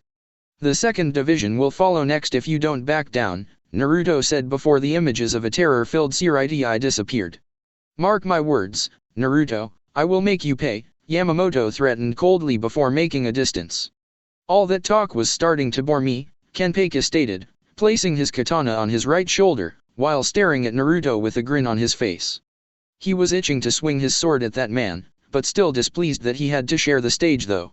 I cannot fight alongside a Shinigami and a human, Ulquiorra stated, refusing to lower himself. There was nothing for Naruto to threaten him with, so he couldn't force him the way he would for the human or Shinigami. Since Ichigo was a protector, he could simply threaten to blow up parts of Karakura town as he did with Shirai, and Ichigo would only be forced to indulge the man. Are you going to disregard Aizen's wishes? Naruto simply asked, looking at the Aaron car. The fourth Espada looked at Aizen for confirmation and nearly frowned when the man nodded. The game is simple really, since you 3 can't possibly defeat me, you will just have to try your best to warm me up before I face the bosses. However, should I fail to defeat you within 3 to 5 minutes, I forfeit my right to fight the bosses. However, whoever cuts me will decide whether I should wipe out the Godai 13 or the army of Aizen. Do we have to do this? Ichigo asked. Yes, Naruto responded. Do not come to me with nothing but your best because you will make it easy. To the human, release your Bankai, Shinigami, release your eye patch, and Aaron Car, show me your true form. Only Ichigo released his Bankai as he was told by Urahara to never fight that man without it. Ulquiorra and Kenpei did nothing. Naruto held out both his hands, black flames formed like long blades on both his hands. Come at me. Meanwhile, this isn't a game now, is it? Toshiro said, looking at things down under. This thing couldn't be called a game. That man just put an impossible mountain for them to climb, and said that was a game. A game is supposed to be fun and enjoyable, but this was more like a gamble. Yuka nodded. Could it be that Naruto just wants to have all the fights to himself? Naruto could have done this other way, but he supposed this was better. Still, I'm shocked that he'd force Sensei's hand like that. He never thought that Naruto would harm Soul Society like that, not to mention that he killed people as well. Such actions were something that he was against, and would never condone. Yamamoto just doesn't know when to push, Shudera said. Naruto has always allowed Yamamoto to push him, make some threats, but as he is now, you don't want to push it. He now doesn't like being called by his name by lesser beings. Lesser beings are only allowed him to refer to him as His Majesty or Emperor. You will see with this battle just how true I am. Amaya found her voice again. She smiled knowing that it was his doing. While you may be true, Shudera, this isn't just a game, she started. I've known Naruto long enough to know that he is only calling this a game because he won't admit it to anyone, that he just wants to minimize the damage. If the battle occurred in Soul Society, clashes of both sides would have destroyed many things. In the end of the battle, one side would remain standing while the other is completely eradicated. However, if things are done in this way, neither side faces major losses, both sides get to walk out of here and return to their homes. Naruto understands that without the strong presence of the Espada to rule over Hueco Mundo, hollows will become uncontrollable and flood the human world. This will minimizes the damage to both sides, and since Naruto is going to remove Aizen, the Espada will reign over Hueco Mundo, and unless Shinigami do something, they will have no reason to attack you. Yamamoto will die at the end of the battle, Soul Society will come to see a new age, so will Hueco Mundo. Minimizing the damage. Mayuri snorted. He's already destroyed part of Siriti, and the death of the Soteiko will demoralize the Shinigami. And we will still have the hollows as our enemy. Naruto can restore everything back to what it was, including the lives, Amaya said. The problem here is your thinking. Have you ever seen a Vastolord attack humans in the human world? Weaker hollows are usually attracted to the human world because of wandering spirits who've yet to cross over.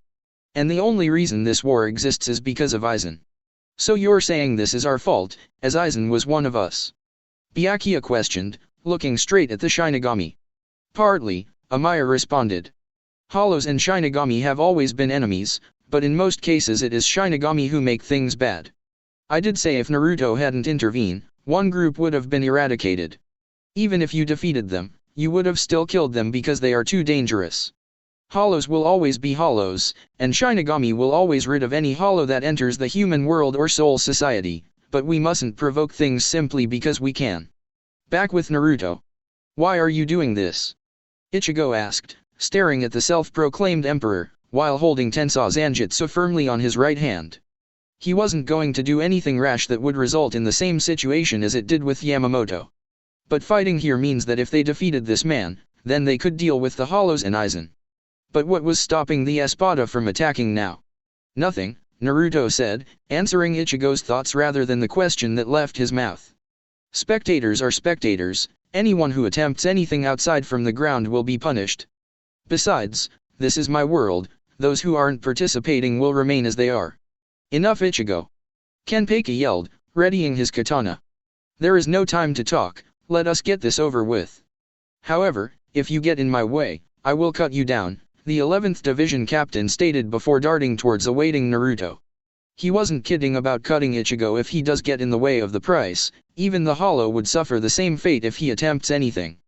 Kenpeki reached Naruto and swung his katana in a downward slash that headed straight onto Naruto's right shoulder, but the swing was blocked by Naruto's left sword of flame. The blonde didn't wait for the captain to try anything else, he swung the right sword in a horizontal slash that was aimed at Kenpeki's left shoulder. It was swung so fast that the captain didn't even have the time to dodge, and his sword was also involved in another battle with Naruto's left flaming sword. Naruto's swing connected with Kenpeki's left shoulder with a lot of force that pulled the captain off the ground and sent him airborne towards the direction of the swing. Naruto wasn't given a breathing space as Ichigo flashed behind him. The human swung his blade while above the ground, aiming for the neck, but Naruto dodged the swing by ducking. A buzz of Sonido flashed into his front while he was still in a bended position. Ulquiorra tried kicking the blonde on the face with his right foot, but Naruto blurred out of sight, only to appear above Ichigo, who was still above ground, regaining balance after the miss. The right blade was swung in a downward slash, aiming at Ichigo's back, but the substitute Shinigami had quick reflexes. He was able to twist around and block the slash. However, since there was nothing to balance with and that he was above ground, Ichigo was unable to hold back on the power behind Naruto's slash. Despite blocking, he was sent crashing down the ground. Ulquiorra had already made blurred out of sight. As soon as Ichigo crashed into the ground, Ulquiorra had already prepared his next attack. "Zero," he muttered with his index finger pointed at the Emperor who was still above ground. The green beam of energy flashed straight at the former captain, who didn't even bother to dodge the low-level Zero. Before the Zero hit him, a yellow wave of energy came rushing at him from his left side in blinding speeds. Both attacks crashed into the blonde, creating an explosion above ground, which became a small black cloud. While Ichigo had already recovered, his attention was now turned towards Zaraki, who could have hit him with his attack, but Naruto didn't mind the human as he shot out of the cloud, perfectly fine. Ulquiorra lost sight of the former captain before he was right in front of him. Naruto's left flame sword was brought onto his right side before it was swung straight Ulquiorra's chest. The espada couldn't dodge, but he brought both his hands forth to form a defense. When the blade crashed into both his hands, he was hit with an unimaginable amount of force that sent him backwards like a bullet. Using the advantage of Ichigo and Kenpaku's bickering, the blonde shot straight at Ulquiorra, who was still being carried by the momentum of his hit.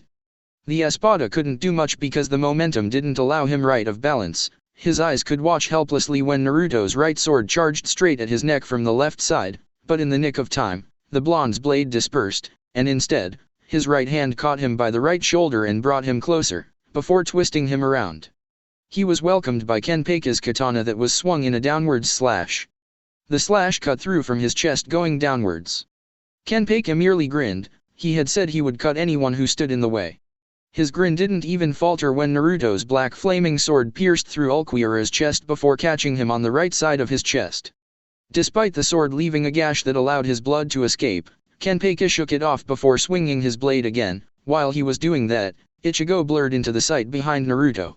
Ulquiorra blocked Kenpaku's swing with the back of his left hand, while Naruto caught Ichigo's blade with his left hand, having allowed the left blade to disperse. Naruto's blade was still within Ulquiorra's body, stopping him from regenerating. With the current position a stalemate, Naruto quickly loosened his grip on his blade, before placing his palm on Ulquiorra's back. A wide of black energy hit the espada with so much force that he crashed into Kenpaku, and both of them were sent sailing away, along with the blast. While surprised that Naruto actually caught his blade even after all the training he did, it was like Aizen all over again. He was still able to recover quickly before Naruto could twist around. Tensou Zanjutsu began seeping out reddish Reisu, Getchuga Tensho. Ichigo released the technique from point blank without even swinging his blade. Despite catching the blonde straight on his back and going on to leave its mark on the ground, the technique didn't force Naruto to let go off Ichigo's sword.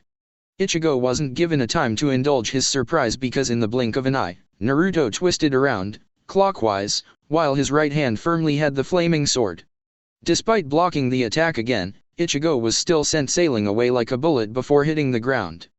Kenpaku and Ulquiorra were already flanking both Naruto's left and right side, respectively. Their blades were both swung in a horizontal fashion aimed at cutting his head off. Remarkably, Naruto caught both the blades with his bare hands. Recovering from his flight, Ichigo used Naruto's position to muster some amount of Ryutsu before swinging his sword, Getchuga Tensho. He yelled, released a great wave of spiritual energy that was sent straight at Naruto, on the front, with the intent of cutting him in half with both his hands stretched out.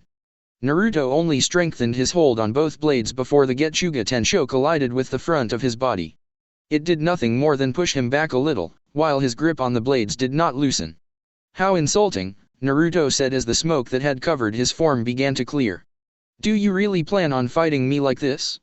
You will need your full powers if you're to get a chance to even cut me. At this stage, I will break all of you quite easily." In a quick movement, he loosened and his hands opened, still facing both opponents. Black beam, black streams of Reisu were released by the self-proclaimed emperor on both hands before rushing out towards the opponents. Given the speed of both beams, neither Zaraki nor Ulquiorra were able to dodge the attack. It crashed on both their chests, sending them crashing down the ground. Naruto didn't spare both a glance, as he landed down the ground. He formed one flaming sword on his right, before shooting towards Ichigo with such speed that debris was picked up upon his takeoff. In a second, he was in front of the human, who reacted on instinct by placing his sword on the right side. He was saved as he'd blocked a backwards swing from Naruto. But Naruto's left hand blurred towards Ichigo's face before gripping him firmly. He didn't do anything then because two powerful Reisu started pouring out. He let go of Ichigo and turned towards the two sources of power. Ichigo grew frustrated by the act. The man had just turned his back on him, even when they were still fighting. Out frustration and annoyance more than anything, Ichigo mustered all the power he could before swinging his sword in an effort to cleave off Naruto's head from his shoulders. But Naruto had been expecting him to do that. The moment the blade was swung, Naruto crouched down before twisting around. Ichigo's momentum only came to a halt when Naruto's right hand touched his chest. Ichigo widened his eyes when his inner hollow was cursing him, shouting at him to get out of the way, but he couldn't. Death, by God, Naruto muttered before a black laser beam pierced through Ichigo's chest in just one swing. The rest was history. A wide-eyed Ichigo went down the ground in a slow motion, but before he could hit the ground, a black coffin sprouted out from the ground and the human fell down onto it. The coffin closed before disappearing in a puff of smoke. Naruto turned to face his last remaining opponents. "This is getting interesting," he said, smiling a bit. The amount of Ryotsu pouring out was something else and he liked out, but it was still power from children. Ulquiorra could now fully agree with Aizen that Naruto was indeed a powerful foe. He'd only resurrected once, but it looked like if he wanted for this battle to get somewhere, he needed to be at full power. It was only a pity that he was going to show his second resurrection form to the others, but it mattered not, it was going to come out sooner or later. He held nothing back with the second resurrection before settling to look at that man whose right hand was gathering Reisu, no doubt his down. The fourth Espada looked at Zaraki, who was still grinning insanely despite the fact that Naruto had just killed Ichigo, his friend, in one blow to the chest. The man didn't seem too concerned about it to even react, even a little. Judging by the reactions from the other Shinigami after that killing blow, he presumed they couldn't move from their place. Perhaps Naruto had created a barrier to stop everyone from interfering with battles. Given that even hadn't come to this stage on his own, he guessed that Naruto controlled much of what was happening around this plane. "Stay out of my way," Kenpei barked, before lunging straight at Naruto. Ulquiorra did just that. Besides, he could use the chance to preserve his own strength and move in once he sees an opening. Naruto intercepted a lunging Zaraki by swinging his blade level with the man's waist section, as the katana of the opponent was also coming at that level. Both swords clashed, steel and fire, causing some flames to lighten up. Kenpei pushed back with just brute force. Both were quickly forced to retreat, separating as a flames hit between them like thunder falling from the dark clouds.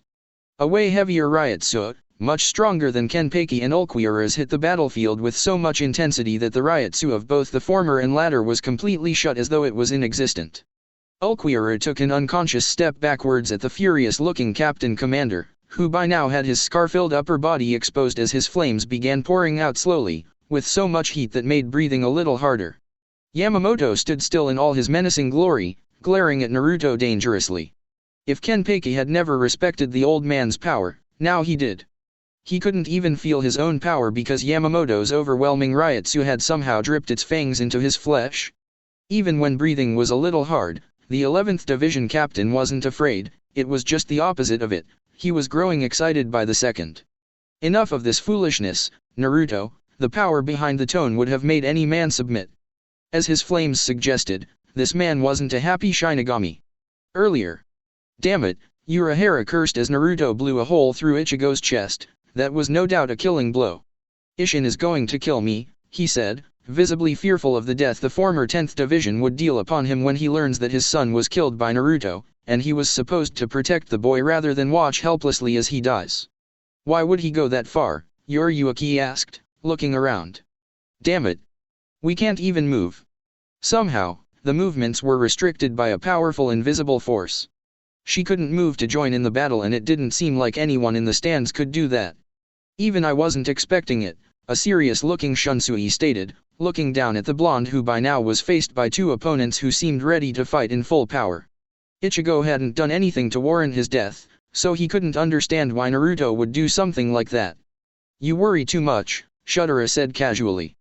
Naruto simply grew bored with that boy's reluctance to put on his mask. He does possess 3 different powers, and Naruto wanted to see how he could perform. He was disappointing, hence his quick removal from the stage. But you shouldn't worry about him, he will be fine. As the black-haired woman trailed off when Yamamoto shot down the ground in fury. Ive never felt Sensei this angry before, not even when Naruto insulted him and quit the Goatee I-13, Yokotake commented. Surely, fireworks were going to be ignited anytime soon. Now that Yamamoto grew impatient and seeing the look on his sensei, there was no way Naruto was going to turn this down in favor of finishing things Kenpeki and Ulquiorra. This feeling is so unreal, Toshiro said, in awe at the amount of power pouring out of Yamamoto. It was much more than anything he had ever dreamed of, and it was still rising. Just how strong was that man in his fury? And they said Naruto was stronger Yamamoto. Wait, what? How can anyone be stronger than this? Back on the battlefield, Naruto dispersed his blade and looked at Yamamoto's furious expression. He'd seen the old man furious before, but he'd never seen him quite like this. Perhaps another factor that favored his current mood was the fact that he had forced Shinigami and Hollow to fight side by side, something which someone like Yamamoto saw as an act of outright blasphemy. Still, he couldn't give 2 cents about the Soteiko's fury, nor did it make him nervous. There was nothing that he feared, after all.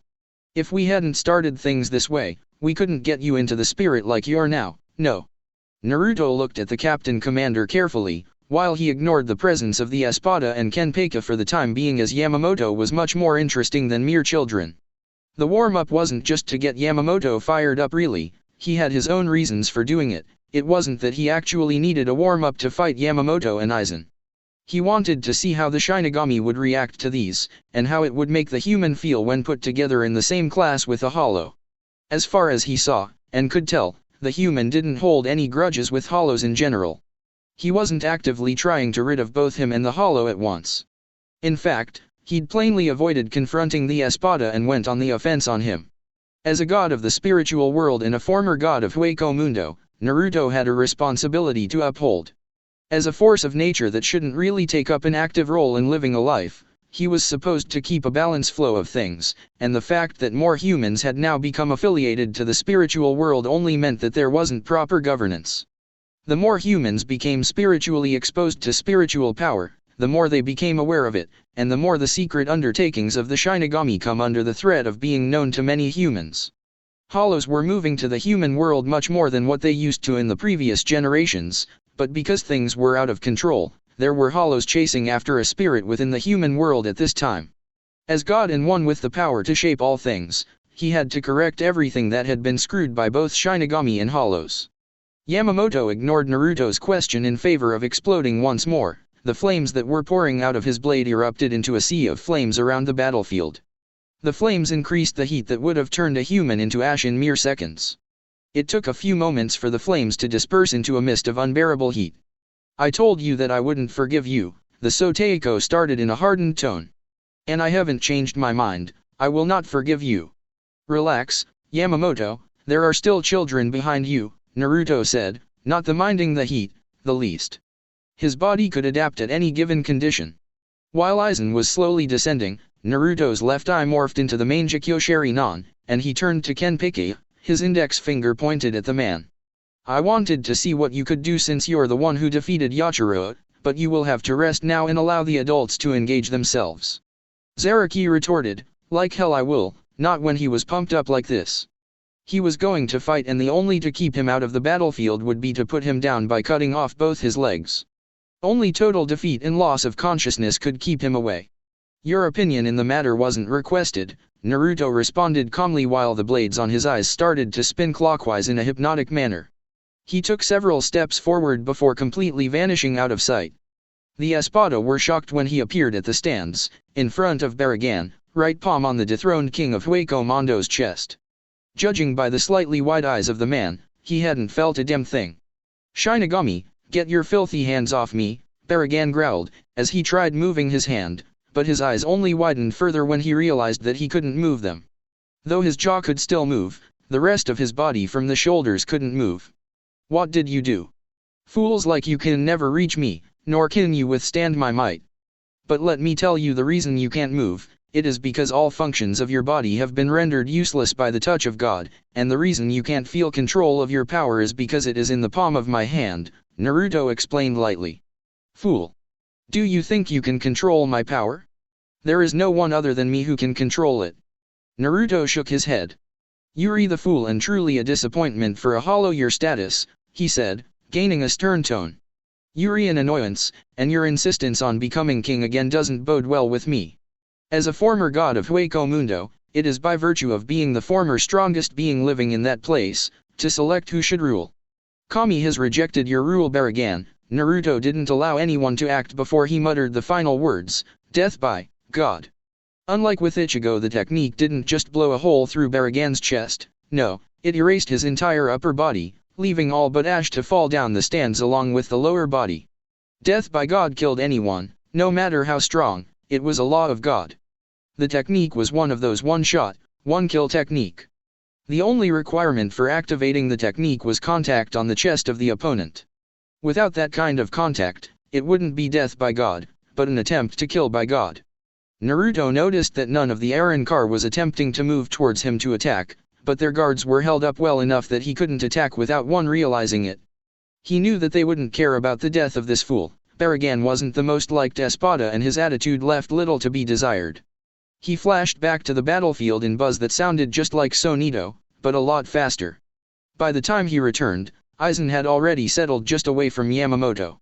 He wasn't the least interested in why Naruto chose to kill Baragan, and neither did he care for it. The Espada were just a means to an end to begin with. He motioned for his most loyal Espada to leave the battlefield as Kenpeki was already on the ground, unconscious because of whatever Naruto did to him. Jin didn't take time to remove the captain from the field. Aizen looked back at Naruto when Yamamoto started speaking. Are you going to release your Zanpakuto so we can begin? I no longer have the patience to deal with any foolishness, his hardened tone returned in a full force. Naruto held out his right hand and a cloud of black smoke began to gather, rising up. It came to halt after a few moments before a small gust of wind blew the smoke away, revealing Naruto's black sword. You mean this, Yamamoto? The Soteiko looked at that thing carefully as he browsed through his thoughts. Does the concept of Shikai and sealed form apply to you? With your pride, you wouldn't just draw that Shikai when facing just anyone, but that is not the case. In all your battles, you fight with the blade in that form. Someone of his power didn't really need to release his sword in order to fight with mere children, he could deal without even drawing it out. That is because Amaterasu has never had a sealed or unsealed state, she isn't like your Zanpakuto. The katana you used to see was nothing but an illusion. You already know that I formed Amaterasu, so I will tell you this, Amaterasu has two forms, this one, and the one you saw while I was warming up with the children. Given my state, I can't hold back when using this blade. Their only way you will fight against is if you release your Bankai. That other form works better because it has no edge, I can smack you around for all I like, your body is strong to receive my hits. I see, Yamamoto pondered on some thoughts before narrowing his eyes at Aizen. Do not mistake of thinking that I will actually fight with you.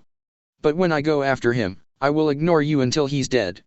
Aizen merely smiled, the idea of joining forces with you to deal with an opponent that seems to be bigger than both of us never really crossed my mind, the man said smoothly. And he didn't even doubt that Yamamoto would take a swing at him if the opportunity presents itself. Both he and Naruto were his enemies, so it was only fair that he seek to eliminate one of them should an opportunity present itself. At least they were ganging up on him. Naruto's sword disappeared from his hand, and the two flame swords came to life again. I created this world specifically for you, Yamamoto. As you can already tell, this world's atmosphere doesn't limit your power, and it is very conducive for your flames to burst out in all their glory. Your power will not destroy anything, nor will kill anyone, except for you. He turned to Aizen. I see you've already fused with that thing. Aizen merely smiled, choosing not to respond. While he liked talking, he would sit this one out and allow Yamamoto his chance. The final battle would be between him and Naruto after all. He did note that Naruto activated his eyes when dealing with Kenpeki and had yet to deactivate them, which made him assume that he was going to take this a bit seriously. Well, you had to be serious when faced by a man who had power that could even overwhelm him, for now at least. Once he got ready, there could be no power that rivals his. Naruto held both his flame swords in front of him, while his hands were put in an X position, his eyes had returned to normal. He bended down a bit and small gusts of winds began to pick up around him. He vanished in the blink of an eye, leaving only the gusts. Yamamoto held his blade vertically as his instincts kicked him. Just then, Naruto appeared in front of him, leaning forward a bit, as though he was running. The former captain swung his sword in a blur. The sword connected with Yamamoto's Zanpakuto in a connection that resounded around the entire area, and picked up red and black flames. Yamamoto pushed back a little before his right hand gripped his sword tightly and sliced through space aiming at Naruto's waist. The attempt to cut the blonde in half was blocked by Naruto's swing. The clashing of both swords created gusts of hot wind, mixed with red and black flames, while crushing the ground the two opponents stood. Naruto's right sword continued to push Yamamoto for dominance while the left cut through the air, but this one went in high, with intact to slice the head off the shoulders.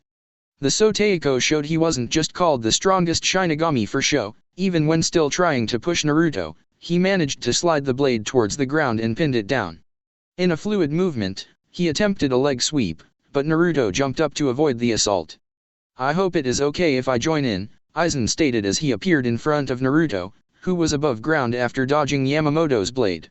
The traitorous former captain didn't waste much time before landing a right-footed kick on Naruto's temple. The kick sent the blonde into airborne, but he was quick to recover from the damage and landed down gracefully. But Yamamoto blurred in front of him as soon as he landed down. The captain commander swung his blade from the right, only to see it blocked by Naruto's left sword. He wasn't deterred to stop as he moved to the left little and swung the blade in a horizontal slash. Naruto blocked the blow with his right sword, which was held facing up. The self-proclaimed emperor swung his free left sword straight at Yamamoto, who responded by jumping back a little to avoid the blow. He didn't stand still for a long, he darted towards Naruto a lot faster than before. Ryujinjaka cleaved through the air, as his feet crushed the ground once he stopped just in front of Naruto from the blonde's right side. The flame-engulfed sword slashed with so much force and speed that the ground from the side began to peel off. Naruto placed both his swords in front of him in a vertical position. A fire explosion rocked through between the two when the swords clashed. Yamamoto's blow, being that it was the one on the offensive, propelled Naruto backwards. "Well, you don't seem to be holding back," Naruto said, managing to smile despite the situation facing him. He hadn't slid backwards simply because he wasn't putting much effort, it was because Yamamoto's swing has that strong. Yamamoto narrowed his eyes at Aizen. In a flash, his blade was swung towards the former captain and a wave of flames rushed towards the man who didn't do anything. Flames erupted around the king of Hueco Mundo, trapping him inside a dome of a blazing inferno. "He was getting in the way," the old man stated. "Huh." Naruto arched an eyebrow before shaking his head. "I shouldn't have expected no less from you, Genri Usai," he said. Yamamoto ignored that statement since he wasn't questioned anything and quite honestly had no patience to respond to such meaningless words. "Though powerful, your swings are not strong enough. Are you really familiar with using two blades at once? And I suppose you removed Aizen from the stage because you believed I only carried two swords because I would be facing two opponents. With him out of the way, I can focus on you," Naruto said. "If you really prefer to fight me with just one sword, then I will give you that. It is only fair that I do so since this will be your last battle." "Do not say such foolish words," Yamamoto retorted sternly. "You may be strong enough to cut me, but killing me is another matter altogether. I'm unlike those naive children, but you should know that better. I guess we're going to prove who is right now, don't we, Genri Usai Yamamoto?" Naruto held the sword on his right hand firmly, before peeling off earth chunks as he took off towards Yamamoto in great speed and power. The captain commander didn't simply wait for him to attack while he remained standing. The wielder of the claimed most powerful Zanpakuto darted towards Naruto in considerate speed, matching Naruto's. Once they two neared each other, Naruto's swing cut through towards Yamamoto's shoulders. The opponent raised his katana at that level, and both swords clashed, igniting another explosion of flames, this time mixed with a bit of electricity. Yamamoto jumped back a little after the first strike, but before he could even think of charging at Naruto, the blonde was already at him again, aiming a downward slash that came just above his hand. Yamamoto placed his sword above him to block the blow. When the swords clashed, the Soteiko was forced to bend slightly over the power behind Naruto's blow, and all while his feet burrowed down the ground. Yamamoto pushed Naruto back, by pushing his blade upwards with both his hands. The push put Naruto off balance a little, but enough for Yamamoto to recover and aim a swing at Naruto's left shoulder. But Naruto acted quickly and decisively by aligning his sword along with his shoulder to block the powerful sword. The tremendous force caused sparks to fly as Naruto slid to the side slightly.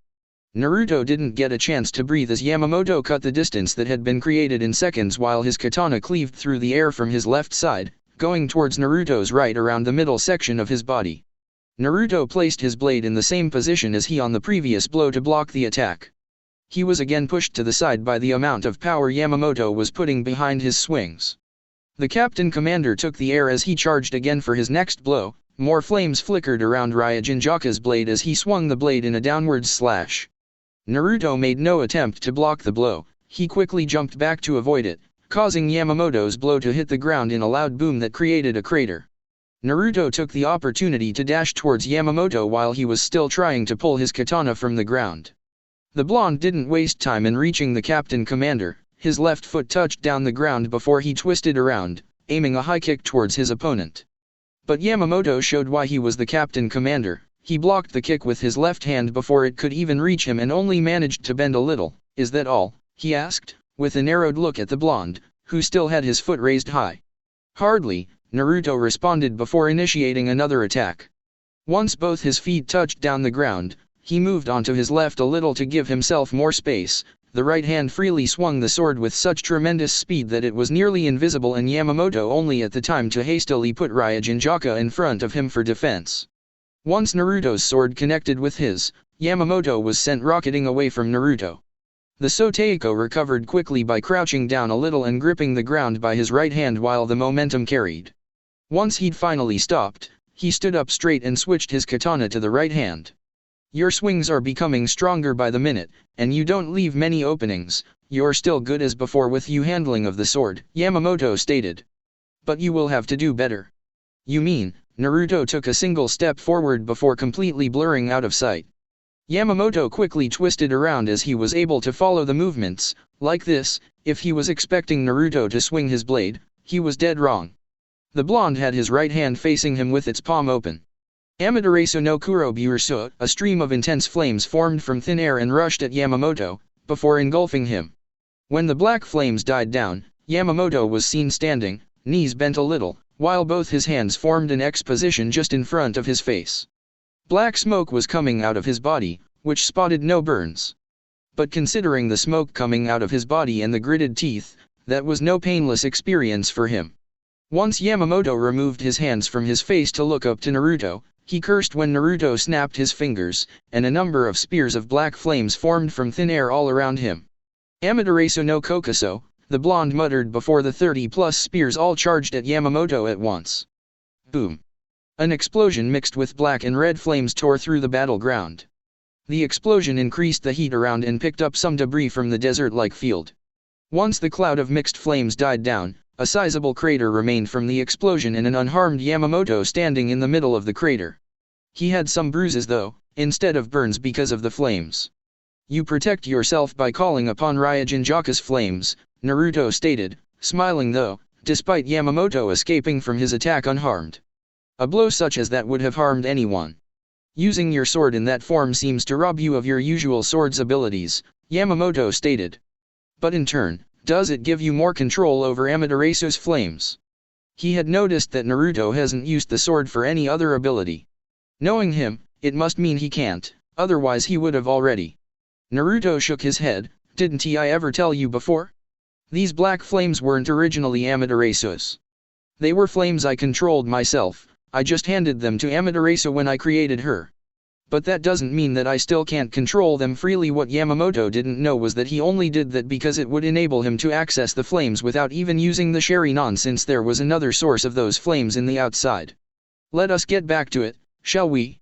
Naruto, again, raised his hand. More black spears formed just above Yamamoto. This time, the Soteiko was quick to notice them, and he also noted they were in the same number as last time. They just appeared in a different location and would surely attack from above, not sideways like before. Naruto waved his hand to command the spears to rain down on Yamamoto. "The same technique? Didn't you fail with it before?" Yamamoto gripped his blade firmly before waving it towards the incoming projectiles. A large wave of flames was created and it clashed with the spears, causing the explosion above him. But when Yamamoto was busy swinging his sword, he'd made the mistake of taking his eyes off Naruto, and paid for it when the blonde flashed a little on his left side. He couldn't do anything to stop his swing, and even if he stopped it, he couldn't move in time to block Naruto. Because of this, Naruto's sword struck him on the chest with so much force that he felt like he'd been hit by a Hummer. And the tough captain coughed out blood before he could even be picked by the force of the blow. Yamamoto was sent airborne like a bullet, crashing into a considerable distance away from Naruto. Meanwhile, "Ouch, that ought to have hurt," Jin said, wincing a bit as if he was the one who'd been hit. The former captain had actually felt the impact of that blow from where he sat, and was sure a normal Shinigami would have been crushed. He guessed there was some truth in Naruto saying fighting with that kind of sword allows him to smack the Soteko around a bit. While Jin's presence wasn't that of a problem, but to someone like Kaname who would have no problems in killing the traitor where he sat for betraying Aizen, T was a problem. While Aizen wasn't concerned about it, he was downright pissed at the betrayal. Others didn't have much of a problem with the Shinigami. He may be weird, but since they were given a chance to relax and merely observe the battles, they were going to do just exactly that. Grimjo wasn't the least happy though. He was a fighter by nature and every part of his hollow body screamed to fight the good fight. He couldn't stop gritting his teeth even now because of this lack of entertainment. The Shinigami on the other side seemed content with just relaxing, but he wasn't relaxed, he was downright frustrated, and if it wasn't the binds that were binding him down, he would have already jumped at the Shinigami to cut them open. They do seem to be getting serious, Haribel offered her thoughts, watching through her own eyes rather than from the monitors put before them. I do wonder how power that man is. The power coming from the head captain feels much stronger, and he doesn't appear to be taking any hit, though she wouldn't say it aloud. Yamamoto's Ryutsu output felt stronger than Aizen's. But knowing him, he surely had something up his sleeve. How did it feel like getting your ass whipped by a Shinigami? No, Narita asked Ulquiorra with a grin on his face. Unfortunately, the Espada in question had no patience to respond to such trivial question. Instead, he chose to focus down at the ongoing battle. Out of all the Espada, no one was as happy as Stark that they weren't fighting.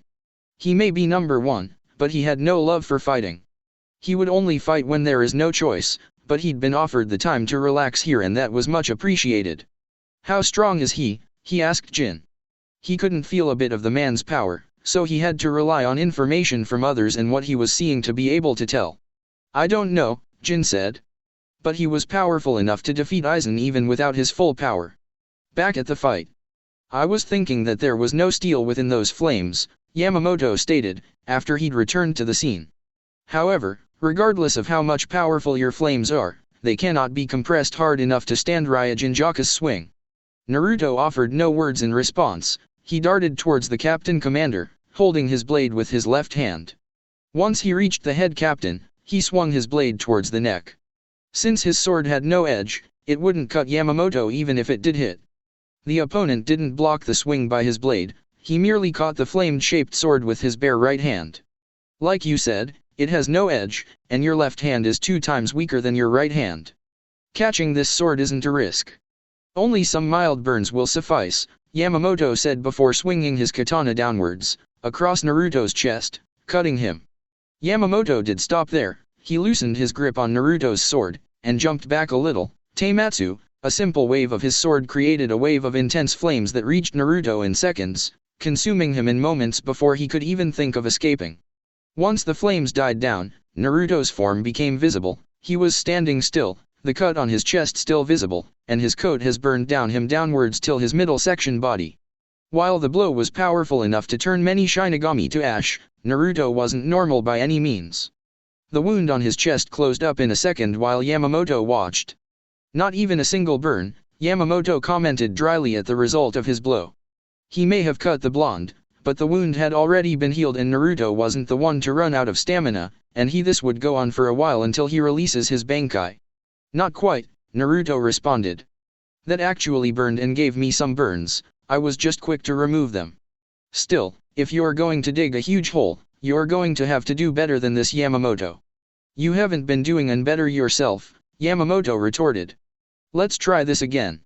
Naruto sped towards the captain commander in a blinding speed. Once he reached the oldest captain, his sword cut through the air in tremendous speed that caused more flames to pour out of the sword. Yamamoto reacted in instinct by placing his Zanpakuto right in front of him, while its tip was facing upwards.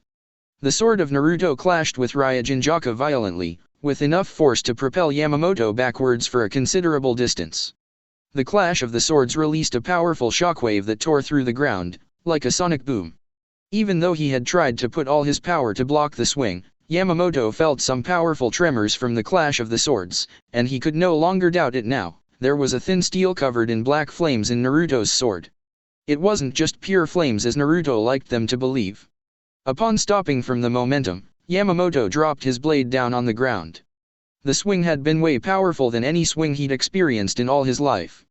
To think that Naruto had such a powerful swing. He looked where Naruto stood. He was floating just above the crater formed by the force of his sword. So this is his true swing, he thought. Now he could understand why the man could take his punches and only bleed slightly.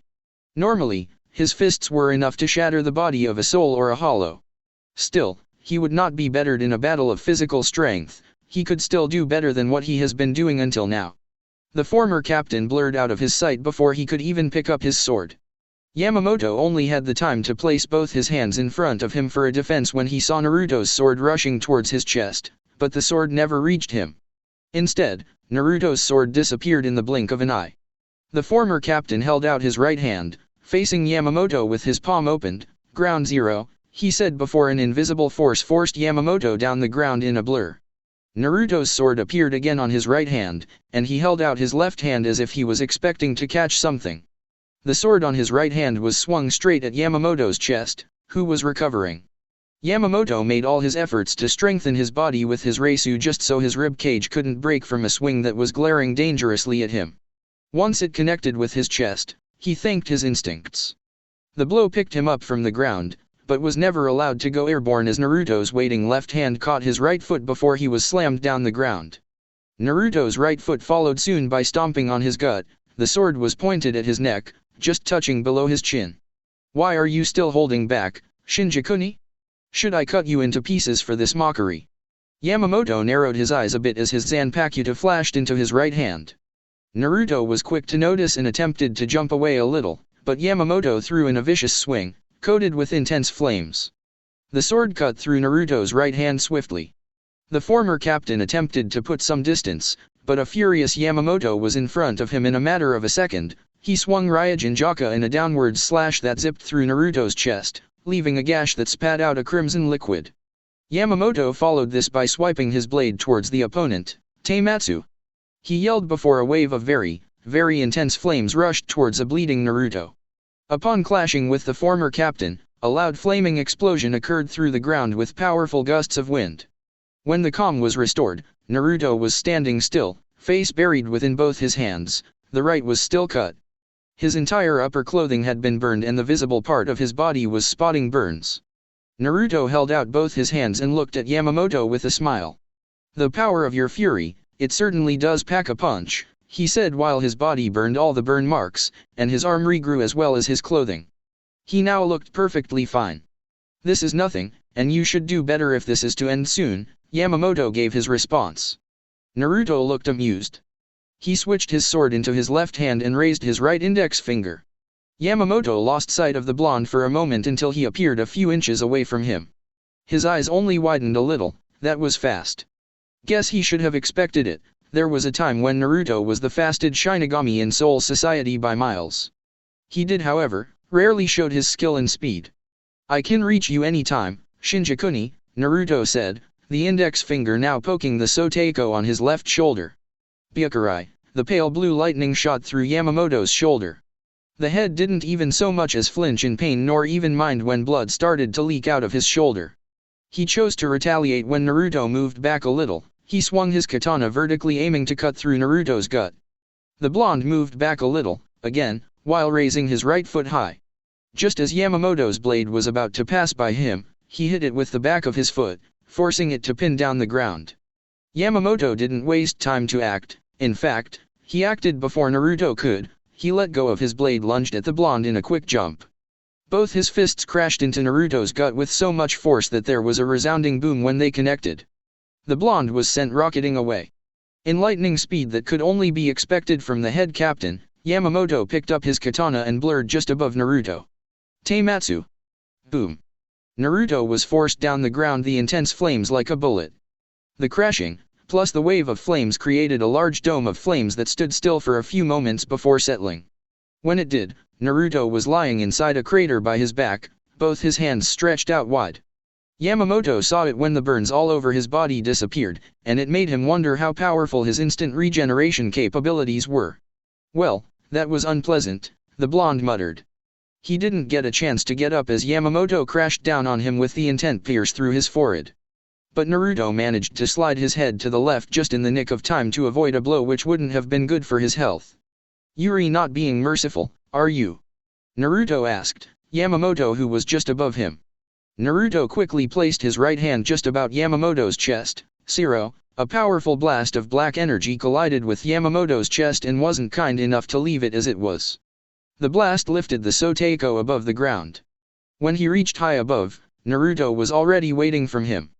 The flaming sword on his right hand connected with Yamamoto's back with such tremendous force that Yamamoto let out a subtle sound as he was forced down the ground.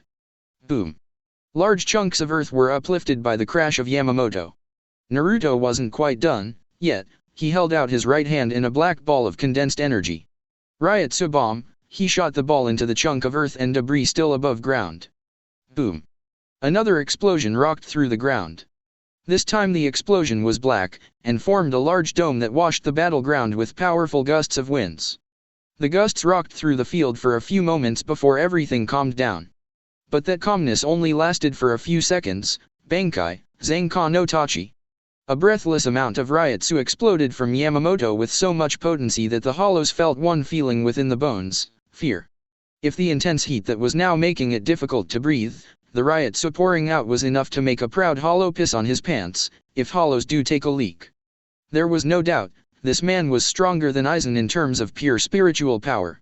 It was a wonder to Haribal how that man could withstand a pressure with a smile on his face. "You say that you're immortal, but I will see if you can regenerate from ashes," a bruised, a slightly bleeding Yamamoto stated, menacingly as he started walking towards Naruto. Naruto looked at Yamamoto with a small smile spreading across his face. How long had he waited for Yamamoto to finally do something like that? To him, anyone fighting him below Bankai level was only playing a child's game that he/she wasn't going to win. He was only forced to play along because Yamamoto was by no means a weak thing, not to say he could actually challenge him enough to make him sweat. A Bankai released a Shinigami's true form and power, and this considerable level of heat that would surely harm Shiridi if it is exposed of it for long periods, signified Yamamoto's true might. Could he regenerate from ashes? Possibly not. But it was impossible to turn his whole body into ashes. It was surely going to get serious now, and that meant he had to get serious too. This only meant that things would progress at a faster rate than before. It was dangerous for Yamamoto to maintain his Bankai for long periods, as it could kill him. He wasn't at least concerned by the death of the Soteiko. His problem was that if he took too long, Yamamoto's Bankai would cause too much strain on his body that he won't be able to swing his sword at the highest level, and he didn't want to feel like he defeated the captain commander because of something like that. The former captain had his blade disperse and held out his right hand. He collected a small amount of Yamamoto's residual Ryotsu on the palm of his hand. The Ryotsu was just as hot as the flames of Ryujinjaka, truly powerful as well. "Your Ryotsu hasn't weakened over the years," Naruto said as the Ryotsu dispersed into thin air. "I am not going to tell you to get ready," Yamamoto said, ignoring Naruto's comment about his Ryotsu. He didn't need to hear it from the blonde to know and believe it. It was his power and only he would know it better than the arrogant fool. In a silent movement, Yamamoto blurred from his position and appeared in front of Naruto. The speed used was so great that not everyone watching had been able to track down the movements of the oldest serving Godi 13 captain. The Soteiko was slightly above ground when he appeared in front of Naruto, and was holding his blade with both his hands when he swung it from his right, towards Naruto's neck, in a horizontal swing. There was so much speed in the swing that flames flickered as the sword sped towards Naruto in a glaring effort to cleave his head off his shoulders.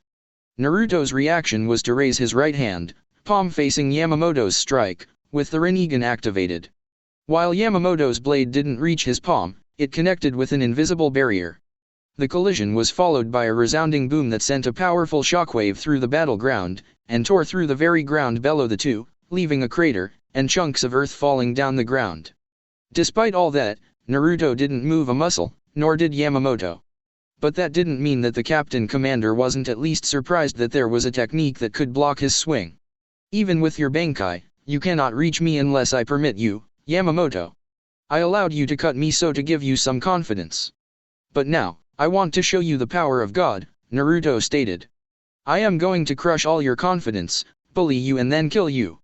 First thing first, get away from me. That said, a wordless Shinra Tensei blew the captain commander away from Naruto, but he was quick to recover as he landed on the ground safely.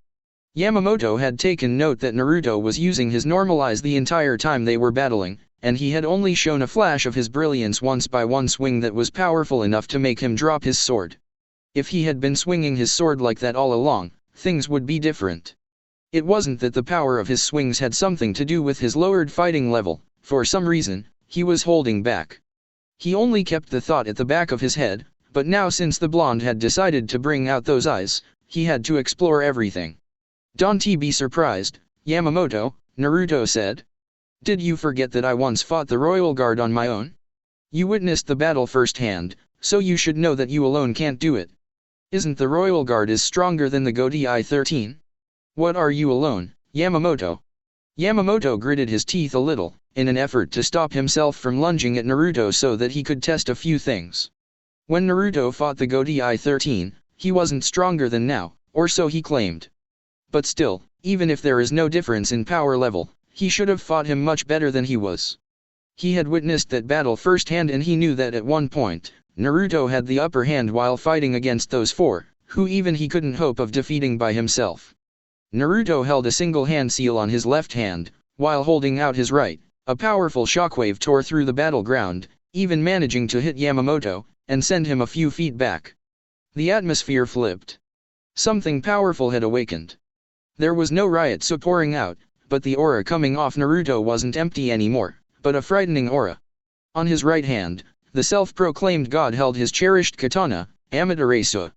The katana was brought to the left side, he flipped it to get a better hold at it. Once that was done, he swiped it in a single, invisible move. The swing cut through the air, producing a powerful force that lifted large amounts of earth in front of him, and the force collided with Yamamoto, sending him flipping backwards. It had seemed like a caterpillar had just blew by because of the way the ground was cut by the swing of Naruto. Seeing his handiwork, he smiled. This is why I didn't want to bring it out before you released your Bankai, he said. But this is not quite it. With Shinigami. A wide-eyed two-hero stared at the scene that had just unfolded, he couldn't believe it. He was hailed as a prodigy and even the likes of Kiraku said he would surpass them one day, but even his sword couldn't do something like that with just a simple swing. There was no technique released, but a simple swing of the sword had managed to cleave out a large amount of earth, and the force behind it had still managed to catch Yamamoto off guard to send him airborne. He didn't even have anything to say about the aura coming off that man. Just how strong is that man? It was by no means a simple swing that could do something like that, he refused to believe that. But he could believe that the man had a powerful swing in him. A swing of him had managed to hit Yamamoto so hard that he dropped his blade, after all, and that was a feat he believed no one could achieve. He didn't even see himself dropping his blade, no matter how powerful a swing was. For all the wrong and right reasons, for once since coming here, Shudderer felt excited. This was a perfect stage for all to his Naruto show off his power. He had arranged it all like it was a play. She was finally going to see the power that had a dangerous woman like Amaya frightened, and think of betraying him. She wanted to see the power that made him proud, the power that made him god everyone else. She was sure even Anohana would be interested in seeing this. No one here, aside from Amaya, has seen the true power of that man, but now they would.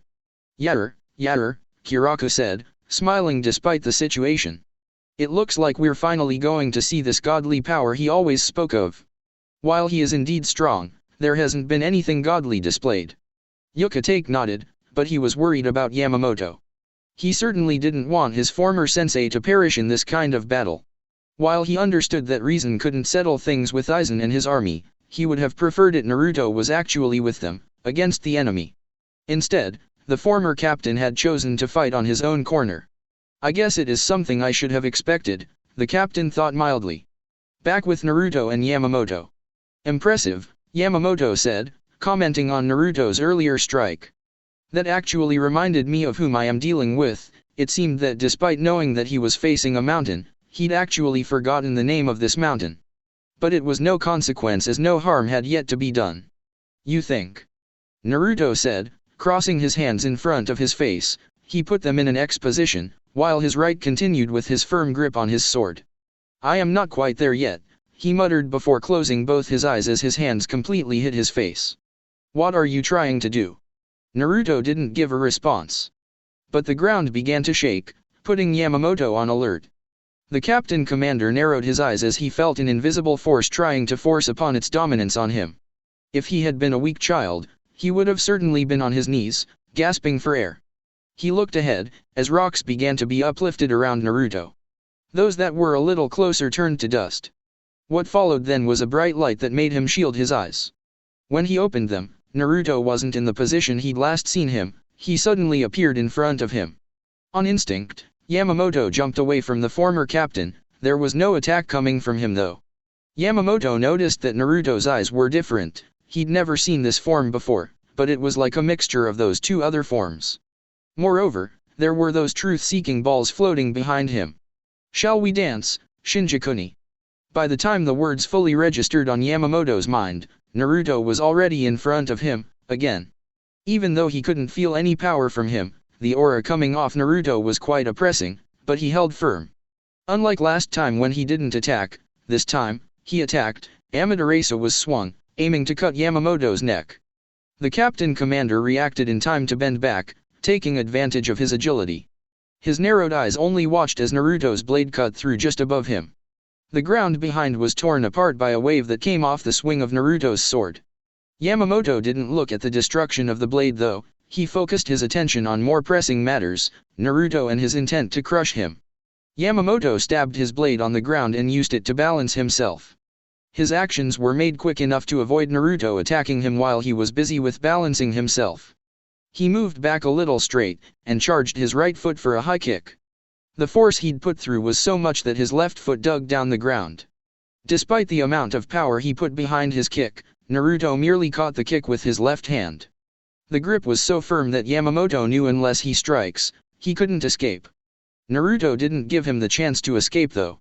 While maintaining his firm grip on Yamamoto's right foot, Naruto twisted, clockwise. The twisting lifted the Soteiko from the ground, making him lose the little balance he'd earned for himself.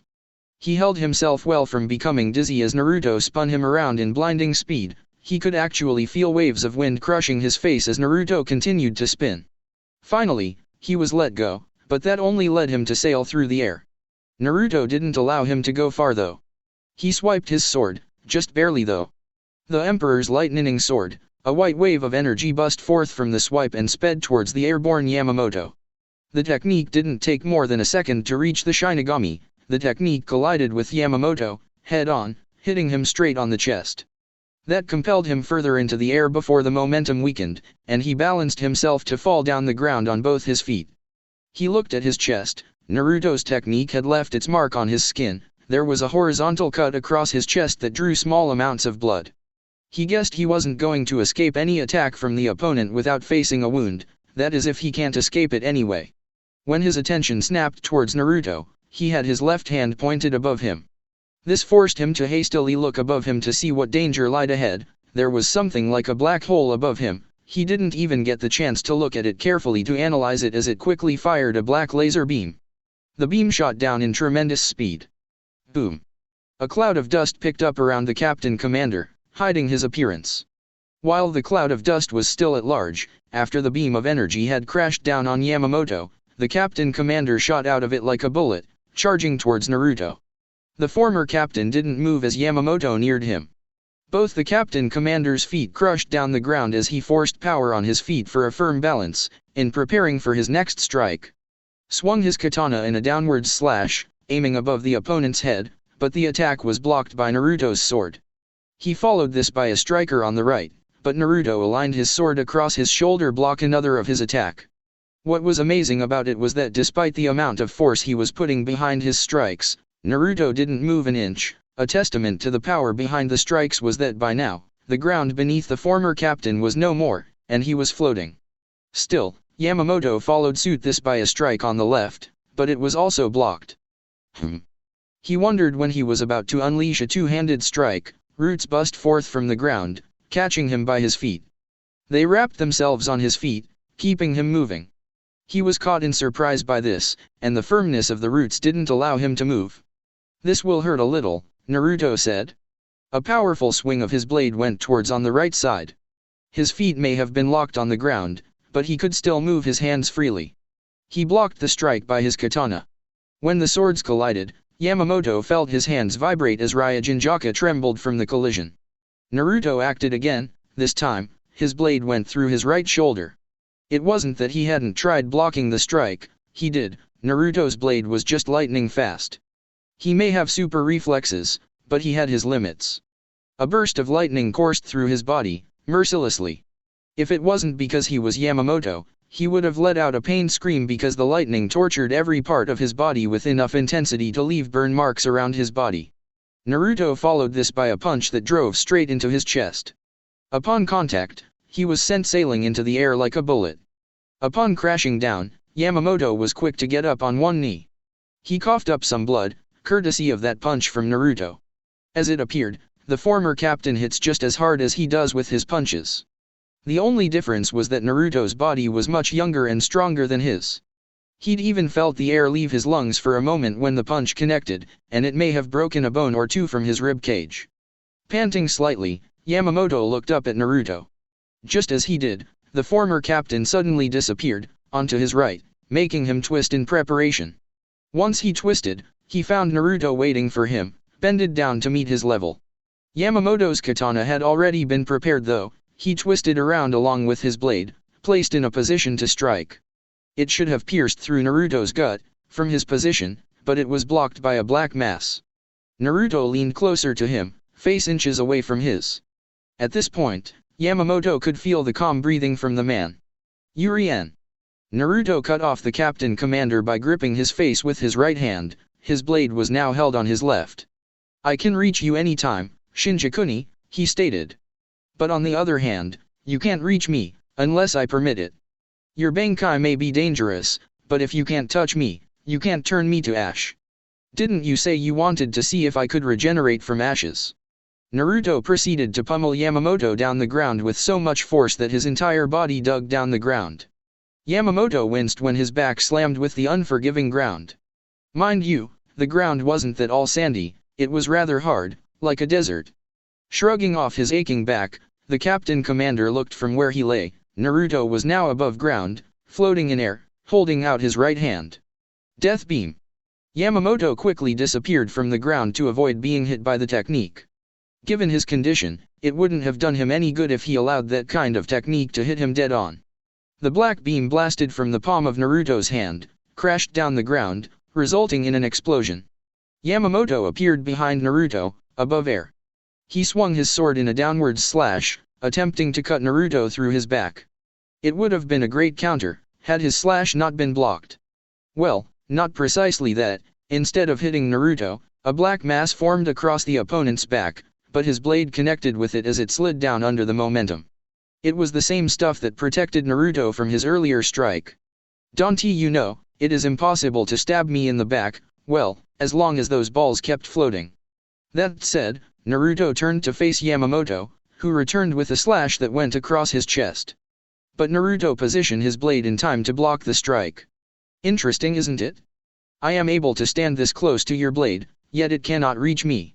At this stage, Ryujinjaka should be able to cut through anything, but it can't cut through my defenses. I'm not even using illusions to fool you, nor have I brought out all my cards, but you still haven't touched me. Should I lower my defenses so that you can get a hit? Don't grow too overconfident. Yamamoto snapped before trying to push Naruto back. He only succeeded in moving the former captain an inch. When he was about to strike again, Naruto's left eye glowed a bit. Rinbo Hengoku, a shadow appeared above Yamamoto, invisible to the captain commander. The shadow pummeled the man down the ground with both its hands. They crashed straight on head of the Soteiko. The rocket bullet in the form of Yamamoto went down the ground into a loud boom that caused large amounts of debris to pick up. Naruto started to descend down the ground, slowly. Once he landed down the ground, he flicked his sword onto his right hand. That should have done enough damage, he said, watching the debris clear. The thing that hit him actually hit way harder than Naruto, Yamamoto realized as he struggled to get up from the crater his fall had created. His breathing was also a bit labored, and some blood was leaking from his mouth. Not to mention he still had a wound on his shoulder. Yamamoto inhaled some fresh air, and exhaled before standing up on both his feet. He looked at Naruto. He was standing still, watching him like a hawk. Yamamoto spat out the blood inside his mouth and darted towards the opponent. A large rock bust from the ground, blocking his way towards Naruto, but he cut through the rock using his katana. It didn't even slow him down as he was in front of Naruto in seconds. His swing cleaved through the air, trying to catch Naruto at his right shoulder, but Naruto jumped back to avoid the blow. Have you wondered why I was able to touch you, despite it being impossible for anyone to touch you, while using your Bankai, without being eradicating into nothingness? I touched you, but nothing happened. Have you asked yourself why those roots were able to get hold of you without burning into nothingness? Have you questioned why your Bankai can't get through any of my defense? Naruto threw in the questions, in a slightly taunting tone. Yamamoto was supposed to be untouchable while using his Bankai, yet, he could touch him. It is pointless wondering, Yamamoto said. What is it going to change if I ask? Yamamoto then stabbed his sword down into the ground, but Naruto didn't allow him to activate his technique. A blast crashed into his chest, sending him sailing backwards. Yamamoto was quick to recover, dashed at Naruto again. Tenchi Kaijin! Ye yelled, swinging his blade towards Naruto. The former captain held out his hand, and a black wall formed in front of him. However, Yamamoto's blade cut through the wall, turning it into ashes. But that was all. Genri Yusai, let me help you, Naruto stated, looking calm. Why are you bleeding?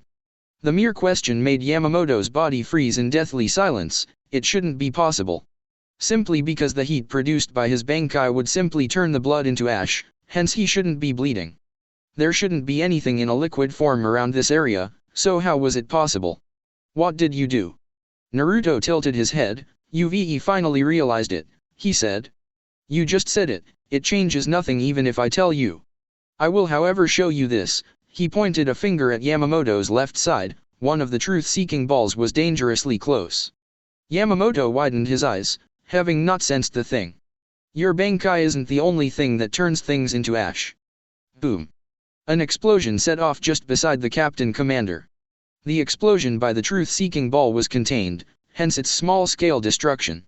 Naruto had only aimed at it, destroying his target and everything else it could touch, to an acceptable level.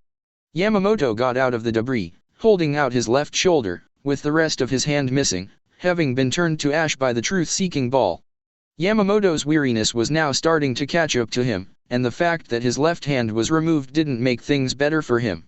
I attached the ball to you when you attacked me, Naruto stated, while walking towards the captain commander.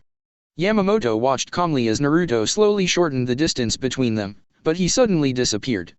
He blurred into sight on the left side where his hand was missing. Naruto raised his hand, palm facing Yamamoto. The captain commander quickly placed his hand in front of his face to avoid the blow when Naruto released a technique, Zero. Instead of being hit by the Zero, Yamamoto felt something piercing through his gut. Only then did the image he was seeing crumble, to reveal that what he had been seeing was a mere illusion. The real Naruto was standing in front of him, Amaterasu inside his cut, burning his intestines. This was not epic as I'd hoped, but let us put an end to this. Yamamoto's response was to drop Ryujinjaka to the ground and grab the right hand of Naruto, which was holding the blade inside of him. I've finally reached you, he said. By now, his Bankai had deactivated, but it was no matter, he'd made all preparations, despite being caught up in this battle with Naruto. Really? Naruto asked, as though he couldn't see that Yamamoto had his right hand on him. Unfortunately, this music has worn me out, Yamamoto. Naruto tightened his grip on his blade. Sigh of the Thunder Dragon lightning burst from Naruto's blade, and traveled throughout Yamamoto's body. The lightning was so much that it actually burned part of Yamamoto's clothes, and left him severely burned. Even so, Yamamoto didn't let his grip on Naruto go. The former captain was impressed with Yamamoto's resilience, as the jutsu would have actually turned a normal person into ash. I didn't want to make it nasty, but since you won't let me go, I have no choice, Naruto said. But before he could blow up Yamamoto's gut, the captain commander muttered a few words, and his body started glowing with red marks. Boom! A loud explosion of red flames occurred, surrounding the two grates. The explosion had been bigger than any that had previously occurred, and the amount of flames poured out had formed a huge cloud like one big flame mountain. The flames didn't die easily as they continued to burn for a few moments. When they finally died down, Naruto was floating above a large crater, with Yamamoto struggling in the air, held by his neck by Naruto's right hand. You will turn to ash on my terms, Yamamoto, Naruto said, before allowing the severely burned body of Yamamoto to fall down the ground. He stayed up and waited for the badly injured captain to hit the ground. Once that happened, he held out his right hand, and gathered large amounts of Ryotsu. Lightning Emperor's funeral. An eerie silence settled in for a few moments before the blinding light made the view blurry to everyone's view. The light was followed by what felt like an earthquake, the very ground trembled, and the bright light continued to be at large. An explosion followed suit, feeling as though it had come from the core of the world they were in. Once the light disappeared, no one could see anything, except for a large mushroom of debris. It took several minutes for the debris to die down, and when it did, eyes widened. Where Yamamoto had once fallen was now a bottomless hole-like abyss. That took a lot, but definitely worth the effort, Naruto said. This was the first time he was using such a technique. It was merely experimental, but he executed it perfectly, and that was satisfying. That was splendid, Aizen commented as he stepped into the fray. Your powers are truly splendid. You think? Naruto turned to face the traitorous captain. Amaterasu was flicked on his left hand in a moment of thought before he suddenly disappeared. Aizen could only wonder as Naruto was suddenly in front of him, right hand inside his gut. Blood started leaking from his mouth and gut. He hadn't felt a thing that had actually taken place without his realization, and he only felt the pain now. How had the man moved so fast? And who thought he was going to attack just like that? Aizen coughed up blood when Naruto blew a hole on his gut by a blast of energy coming from the hand that had pierced him. This was followed by a slash across his chest. The cut was rather deep, enough to make blood gush out.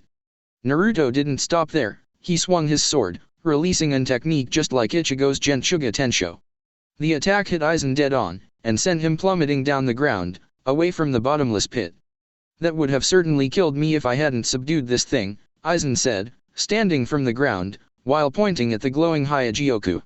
Instead of regenerating his wounds, a white mass began to slowly cover his body, making Aizen smile. You're certainly the best opponent for me. Naruto shook his head. I will not fight you, he said. You will also no longer be the Warden of Hell. I attacked you like that because I wanted to test this immortality of yours. I got my answer, which leads me to conclude that you must be wiped out from existence, quickly. Two immortals cannot exist in this time. I never thought someone like you would say such words, Aizen responded, as the black mass continued to cover his body. I have nothing more to explain to you, so goodbye, Aizen. His left eye narrowed a bit. Amaterasu. Jet-like black flames bust into life around Aizen's entire body. While the setting of the inextinguishable flames was normally followed by screams of pain, silence followed after he set them off around Aizen. The flames were blasted away from Aizen, and the man appeared to be in a new form. Did you think that well? Aizen stopped when he realized something. 7 small black balls surrounded him, and the 8th was above him. No, Naruto answered, Aizen's uncompleted question. I just did that so I could prepare those balls, he said. Now, here's what is going to happen. Those balls are going to turn you into ash, and you will be no more. You may try to activate a defense technique, but that ball above you will negate it, leaving you defenseless. As you already know, you cannot reform if your entire body is incarnated. He paused for a moment. Just to be on the safe side, I will watch from afar. If I stay close, I may get caught in the explosion. Those balls turn everything to ash. I am no exception to that rule. Sirighty, 6 months later.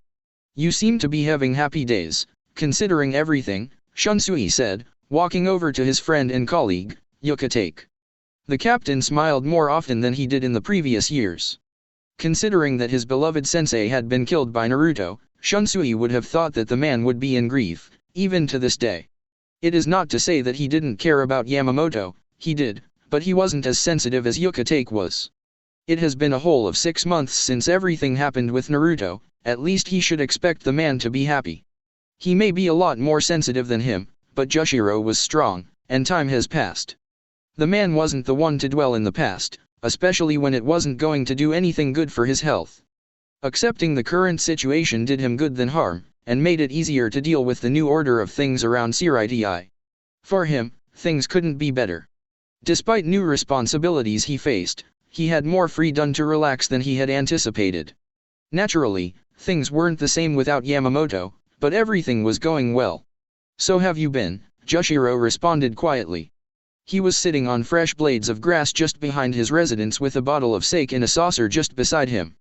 He didn't usually drink alone, but there were this kind of moments where he had to think alone and process things. The sake was just for the cause, but did nothing to relieve him of his thoughts. "Well, I have no reason to be depressed," Kiraku said, settling beside his longtime friend. He may be the one captain commander, but nothing about him had changed. The fact that he didn't have to worry about wars or anyone attacking Siridi made it an easier job for him. In recent years, there has always been more trouble following them around, and they always had to prepare for battles. From the day Aizen and Yamamoto fell, things changed drastically. The remaining Espada had taken charge of Hueco Mundo and controlled everything that went around there. This made it easy for them to manage things as those Espadas, despite some of them not liking either humans or Shinigami, traveled into the human world to deal with any hollow that was causing havoc to the wandering spirits within the real world. With the proper leadership and management, they didn't have to encounter hollows endlessly. Yes, they still did have to fight stray hollows, but their job was no longer just to kill hollows. For now, they focused much on keeping the balance in the human world and in this world, as well as keeping an eye on the hollows to ensure that they didn't do anything stupid. The chance of that was very low given that the man who made himself god over everything was always watching. A lot of changes did happen around Siridi, the first and most standout being that the Soul King had been banished from his dimension. He was the key that kept the balance of things between worlds, but since Naruto ascended as god, he took over that role, practically making the Soul King useless. For this, Naruto had decided that he didn't need his own dimension, but if he was going to be king to the souls, it was better he too live in Siridi, and so the Soul King was brought here, effectively ensuring that no other Central 46 was created. This also meant that the Royal Guard was shipped from the Soul King's dimension into this world. They still kept their titles though and had their little bubbles around the place that used to be the execution grounds, surrounding the Soul King's palace, dug beneath the grounds. "So do I," Yuka said. "How is your health?" Shunsui asked, pouring himself a drink. "You haven't been experiencing anything painful since Naruto healed you." "No changes, I'm still perfectly fine," Yuka said. He could still remember the day Naruto told him he knew everything about his condition and revealed that he could have healed him long ago, but had just chosen to do because it wasn't the right time. He constantly checked himself though because he wasn't exactly sure that man could restore everything, but given everything, there wasn't any reason for him to doubt. "That is at least good," Shunsui said, sipping his drink. "I swear Nanao-chan is going to kill me for running away from all the paperwork." Karakura Town. Visored hideout. "Something just breached the barrier," Haki said, suddenly alarmed by the thing that had walked past his barrier like it wasn't even there. More frightening was the fact that there were red eyes that had peered into his soul when the thing connected with his riot suit, which was keeping the barrier active. "Something?" Shinji asked, brow arched by the expression on Haki's face. Not taking things lightly, he spoke again. "Let us go greet this thing," he said to the rest of his friends. When Naruto entered the abandoned warehouse, he was greeted by the former members of the Godai 13.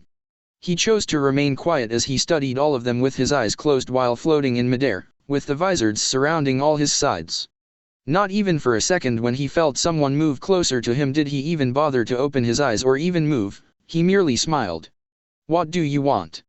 Shinji demanded of the man who now controlled the spiritual world. This was the man who had dethroned the royal family and kicked the Soul King as well his guards from their dimension and put them in Siridi, without as much as lifting his sword to force the issue. According to Urahara, the Soul King didn't put a fight on it, as he had expected much worse, death. The infamous Vizards, Naruto's voice echoed throughout the warehouse. It felt like it was coming from every direction and he hadn't even opened his mouth. What a lovely welcome this is, he added. Answer his question, another voice yelled, definitely female. How loud, Naruto mused, before tilting his head a little, his left eye opened slightly. I have a proposal for you, young ones. We're not interested in anything you have to say. Naruto was silent for a few eerie minutes. Let me rephrase, then, God gives you a command and you will obey it. He paused for a moment, raising his index finger. From tomorrow, you will return to Siriti. I do not care for your opinions in the matter. You're spiritual beings and shouldn't be living here. Return to the spirit world, your home. Urahara and his partners have been given the same decree that said. Naruto turned away from the Vizards. What makes you think we will follow your orders? You're not our god and we have nothing to do with that place, Shinji responded calmly. He wasn't going to be told what to do by anyone, not even this man. I will not repeat what I've already said, Naruto said, walking away. When you get to Soul Society, you're free to choose where you wish to live. However, you must see the Soul King. He will humbly apologize for Yamamoto's actions. Naruto's dimension. Shudera watched calmly as Naruto slowly walked towards his throne, which she was currently occupying. While Anohana stayed with them, that woman never once dared to comfort herself on the throne. It wasn't a rule that no one should sit on it, and since Naruto no longer spent much of his time sitting on it, she also found some time on it. Are you done with your business in the human world? He had gone saying he needed to fix one last thing in the human world before he could rest. She had a good guess on who he'd gone to see since he had already dealt with Kisuk's group. Aside from that group, there was only one group which would interest him enough for him to temporarily leave his world. Yes, Naruto said, before swapping positions with Shudera, taking his seat, while she stood just away from the throne. Did you even have to question? No, Shudera said, walking up to the throne, again. She settled on Naruto's lap, facing him and hung both her hands over his shoulders. What now? You have done all that is needed, and we have got a whole lot of time together. I think not, Anohana said, walking into the throne room before Shudera could do anything. Your timing sucks, Anohana, Shudera said, not the least pleased. Will you just turn away and leave me alone with Naruto? We still have some differences that need to be solved. No, Anohana responded calmly. Your problems aren't my concern. Besides, you've had many opportunities to solve them, but you were too stuck up to attempt to solve them. Need I remind you that I am the first lady here and you're just the other woman? Anohana chuckled, clearly amused. This prompted Shudera to question. Mind sharing the joke with me? First lady? Between you and I, who has been involved with Naruto the longest? You may have his power, but you still act like a spoiled brat. No wonder he prefers me over you. Ho. Shudera got away from Naruto to face the other black-haired woman. It seems that we did wrong by feeding the dog with a bone. Now it has the spine to bark inside the house instead of staying in its rightful place, outside the house guarding the gates. I am surprised, Anohana started slowly. Now you have the spine to claim him when you were giving him the cold shoulder a few months ago, she then smiled. Did you know that Naruto and I actually had an affair when he was just 200 years old? And that was some 500? 700? 800? Years before he met you. And